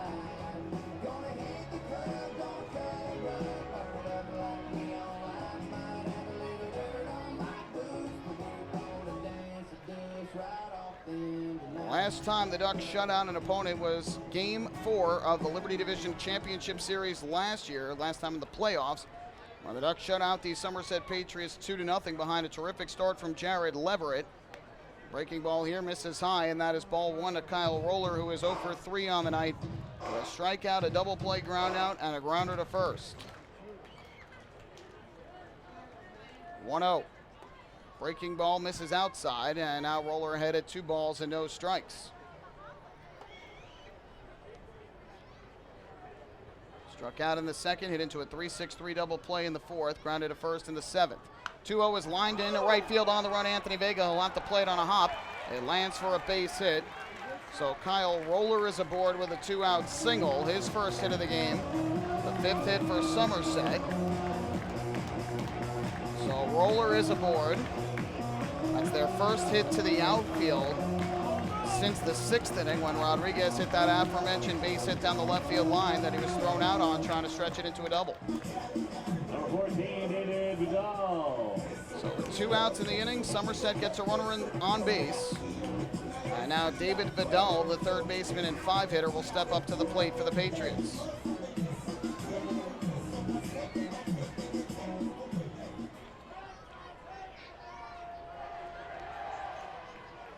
Lefty pitcher here against the righty batter. Fisher gets the sign and comes set. First offering to Vidal, and he swings, and it's a towering pop-up. Foul territory, third base side. Alfonso near the stands, looking up. This will go back into the crowd. And the count 0-1. David Vidal doubled in the second inning down the left field line, got stranded at second, and since then has grounded to third and popped out to center.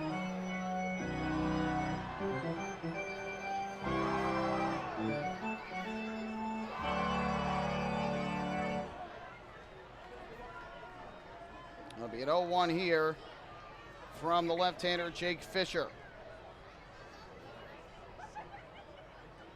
Long looking for the sign for Berg, and now he comes set. The 0-1 of Vidal. Breaking ball misses inside. And that will even the count up at 1 ball and 1 strike.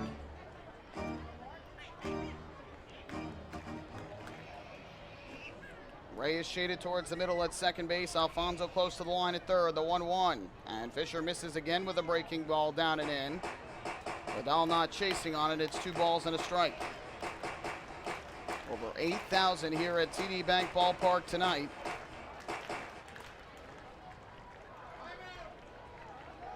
Largest crowd in Atlantic League playoff history. From the stretch, here's the 2-1. Fisher kicks and comes home. Vidal drive in the air to left.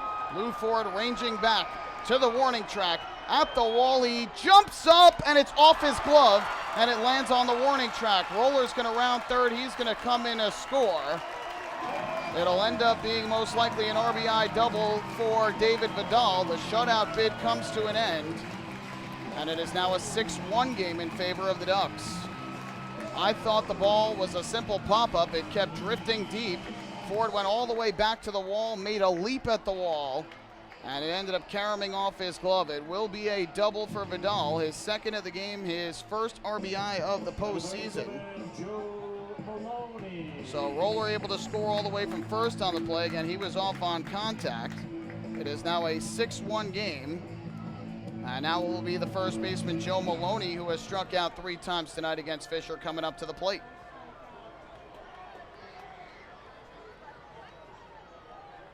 First pitch on the way from Fisher. Drive in the air down the right field line. That will slice foul and out of play, and the count 0-1. Dustin Richardson is warming for the Ducks in their bullpen. Kevin Baez would love for his lefty to get him through this. Everybody clap your hands. And obviously the game is of most importance. Runner at second with 2 down. It'll be an 0-1. Fisher comes home. Maloney swings and misses. And now Jake Fisher ahead in the count at 0-2. So Fisher trying to give Maloney the golden sombrero tonight and get the final out of this ball game. 2 outs, a runner at second in the form of Vidal. The Ducks leading 6-1. The 0-2. Maloney just got a piece and fouls it off to the third base dugout. Try to get Maloney to chase that breaking ball down low, and he just got enough to stay alive. Jake Fisher is now up to 113 pitches on the night, 81 of those for strikes.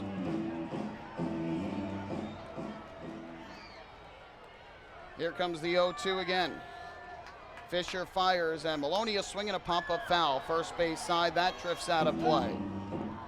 Another 2-strike foul ball off the bat of the Somerset first baseman.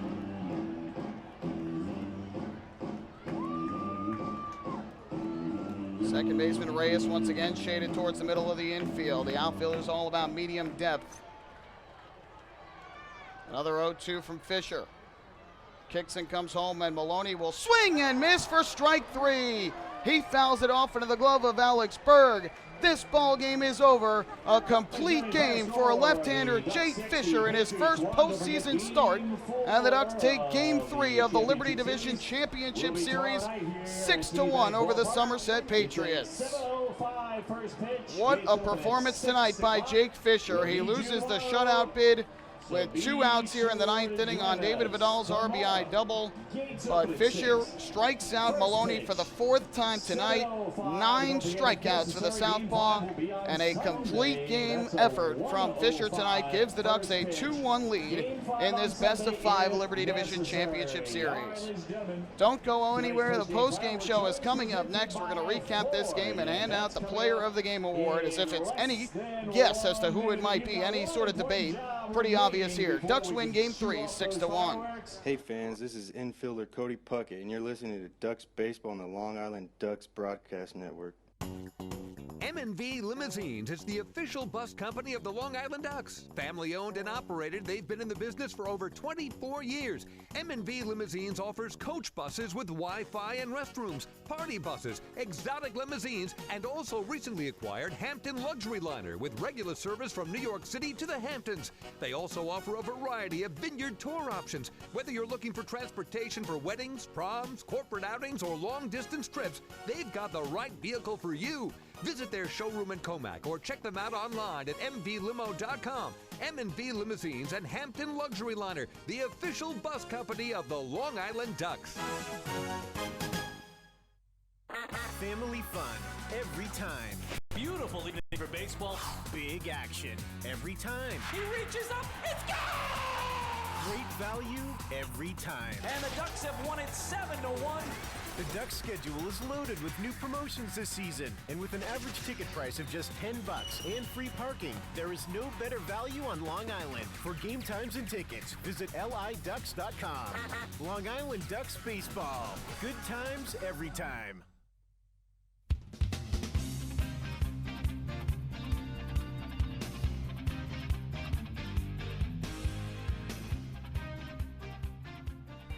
Try to rotate our camera for you so you can get the best view of the fireworks show here tonight, which is going off behind the right field wall. And on the mound, some fireworks from Jake Fisher. It is first ever postseason start He turns in a complete game effort, and the Long Island Ducks defeat the Somerset Patriots by the final count of 6-1.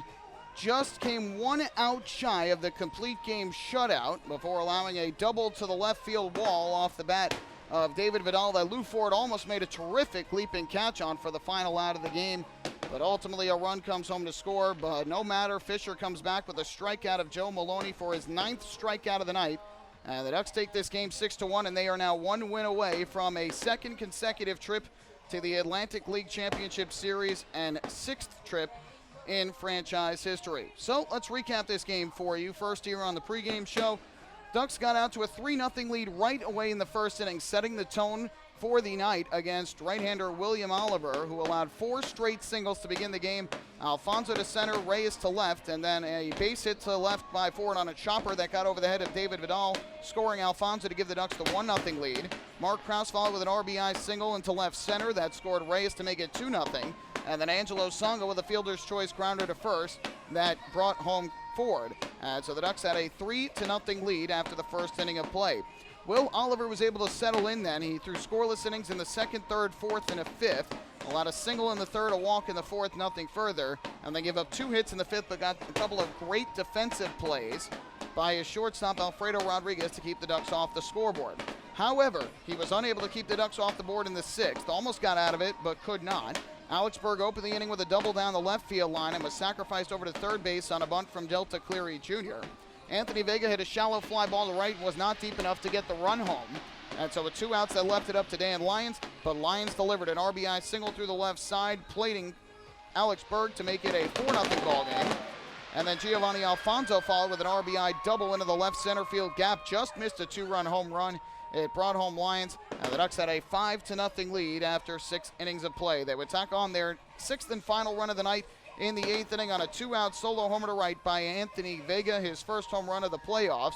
Happy to be back with the flock here in the month of September for postseason baseball, and he gives the Ducks a 6-0 lead at that point. Long Island had a chance to add to it in the 9th when they loaded the bases against John Hutton, but could not bring home the 7th, 8th, or 9th run. So it kept it 6-0, but that was more than enough for left-hander Jake Fisher tonight, who turns in the first complete game by a Ducks pitcher in the postseason. I'm not 100% on this, but by my recollection, this is the first complete game in the postseason since John Brownell's complete game effort in Game 1 of the 2013 Liberty Division Championship Series over the Southern Maryland Blue Crabs at Bethpage Ballpark when he struck out 12. I believe that was the last complete game effort by a Ducks pitcher. I'm not 100% on that, but from my recollection, that was the last time we saw one. So, Fisher tonight started his night with 8 brilliant scoreless innings. In those 8 innings, he had combined to give up just 4 hits and 2 walks and struck out 8. Came into the 9th inning and got 2 quick outs. Rodriguez on a grounder to second and Rosario on a pop-up to center. But with 2 outs, he fell behind on Kyle Roller, 2-0, gave up a single to right, and then fell behind on David Vidal, 2-1. Vidal hit a towering fly ball to left field that Lou Ford went back on all the way to the wall.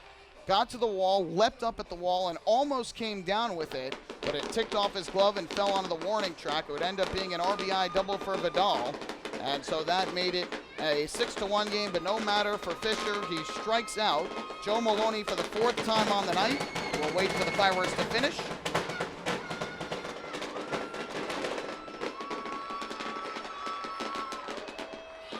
So Fisher struck him out to end the game, and the Ducks won it 6-1 over the Somerset Patriots. Final totals from tonight for the Ducks: 6 runs, 14 hits, and 1 error. They left 10 men on base. For the Patriots, a run on 6 hits and 1 error. They left 5. The winning pitcher for the Ducks, Jake Fisher, with a complete game effort, gets his first postseason win. Will Oliver, the loser, who has now lost twice in a row to the Ducks in the postseason, he falls to 0-1. Remember, it was him who lost Game 5 of the Liberty Division Championship Series at Bethpage Ballpark last year, allowing 4 runs in the first inning. No save. The game took 2 hours and 41 minutes in front of a crowd tonight of 8,131, the largest postseason crowd in the Atlantic League's 20-year history. So congratulations to the Patriots on that. Certainly a nice accomplishment tonight. But that crowd of over 8,000 goes home mostly unhappy outside of the Ducks fans in attendance as their hometown Patriots fall 6-1. As for the player of the game, there were some key contributors offensively for the Ducks. None are going to get it. but every Duck with the exception of Delta Cleary Jr. had at least one hit. Mark Krause had 3 to lead the way. Anthony Vega, of course, had the solo home run.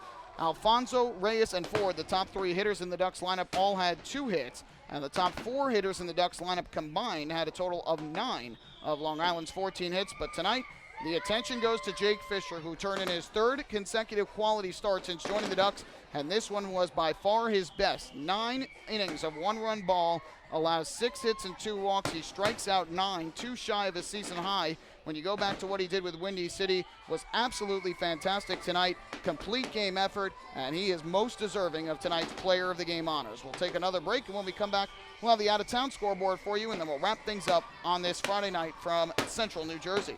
Hey fans, this is shortstop Dan Lyons, and you're listening to Ducks Baseball on the Long Island Ducks Broadcast Network.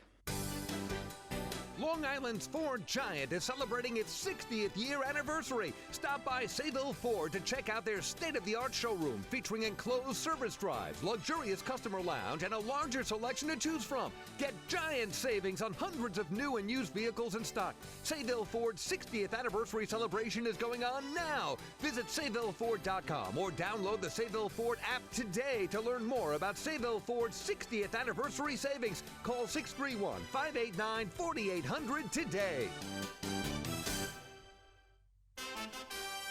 Have your birthday at the ballpark this season and celebrate with the flock. Kona Ice birthday party packages with the Long Island Ducks are now available. Each package includes 10 box seats, a commemorative birthday t-shirt and autographed baseball, a pizza and Kona Ice party in the Hebrew National Picnic area, and so much more. Best of all, the birthday child will stand on the dugout while the entire crowd sings happy birthday. Reserve your party today by calling the group sales department at 631-940-3825. Kona Ice birthday parties with the Long Island Ducks, a once-in-a-lifetime experience.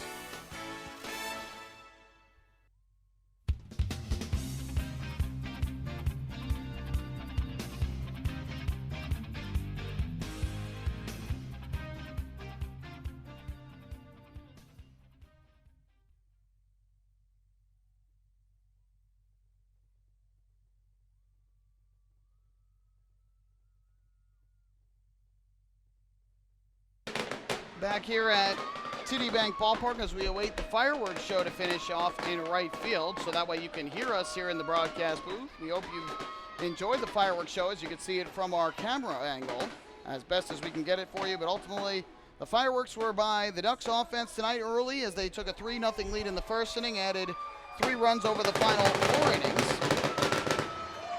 And, of course, the fireworks on the mound from Jake Fisher, who was brilliant in a complete game 1-run performance with 9 strikeouts to give the Ducks the Game 3 win over the Somerset Patriots. On the out-of-town scoreboard tonight, the Southern Maryland Blue Crabs kept their season alive as they win Game 3 at home 9-2 over the York Revolution.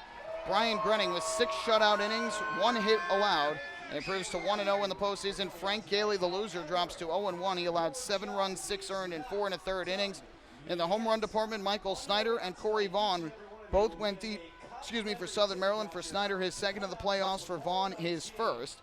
And for Snyder, had 3 hits, 2 RBIs, 2 runs scored. Vaughn with 2 hits, 3 RBIs, and 2 runs scored. Meanwhile, on the Major League scoreboard, Yankees fall to the Toronto Blue Jays 8-1. Marco Estrada, the win, improved to 10-8. Masahiro Tanaka, the loser, fell to 12-12. Aaron Judge, a 469-foot home run, his 46th long ball of the year. For the Toronto Blue Jays, Ryan Goins hit his 8th home run, Russell Martin with his 13th, and Teoscar Hernandez his 3rd home run of the year.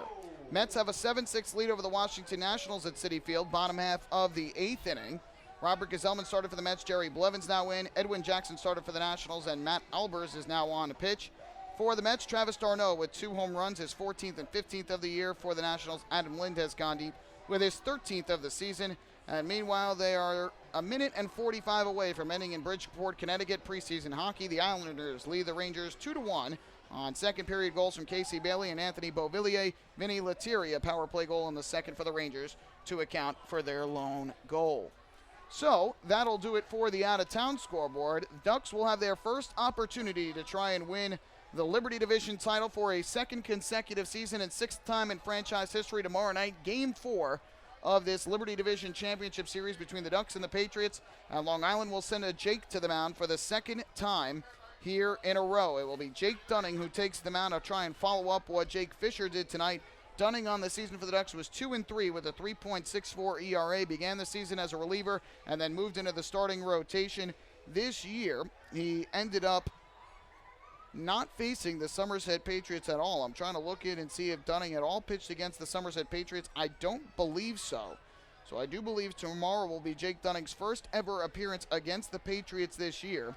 Meanwhile, for Somerset, it will be right-hander Patrick Johnson. He came in with a 2-2 record and a 4.76 ERA during the regular season for Somerset. He only faced the Ducks once, and that was as a starter earlier this season in August. He pitched just 1 inning. It was his first outing of the season. He walked 2 in the first inning, faced 6 batters, but ultimately did not allow a run. He struck out 1 and then gave way to the bullpen.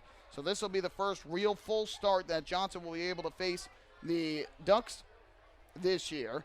Long Island, meanwhile, has now won back-to-back games after dropping the series opener. They now lead this best-of-5 series 2-1 over the Somerset Patriots. Long Island will try and close out the series here tomorrow night at TD Bank Ballpark. That'll do it for us tonight here in Bridgewater, New Jersey. Jake Fisher, a complete game, 1-run performance with 9 strikeouts, gets the win. And the Ducks defeat the Somerset Patriots 6-1. We invite you to join us for our next Ducks broadcast, which will be tomorrow night for game number 4 of this Liberty Division Championship Series. Pre-game show is going to begin at 6:50 once again. The first pitch at 7:05, and you can follow all the action right here on the Long Island Ducks Broadcast Network.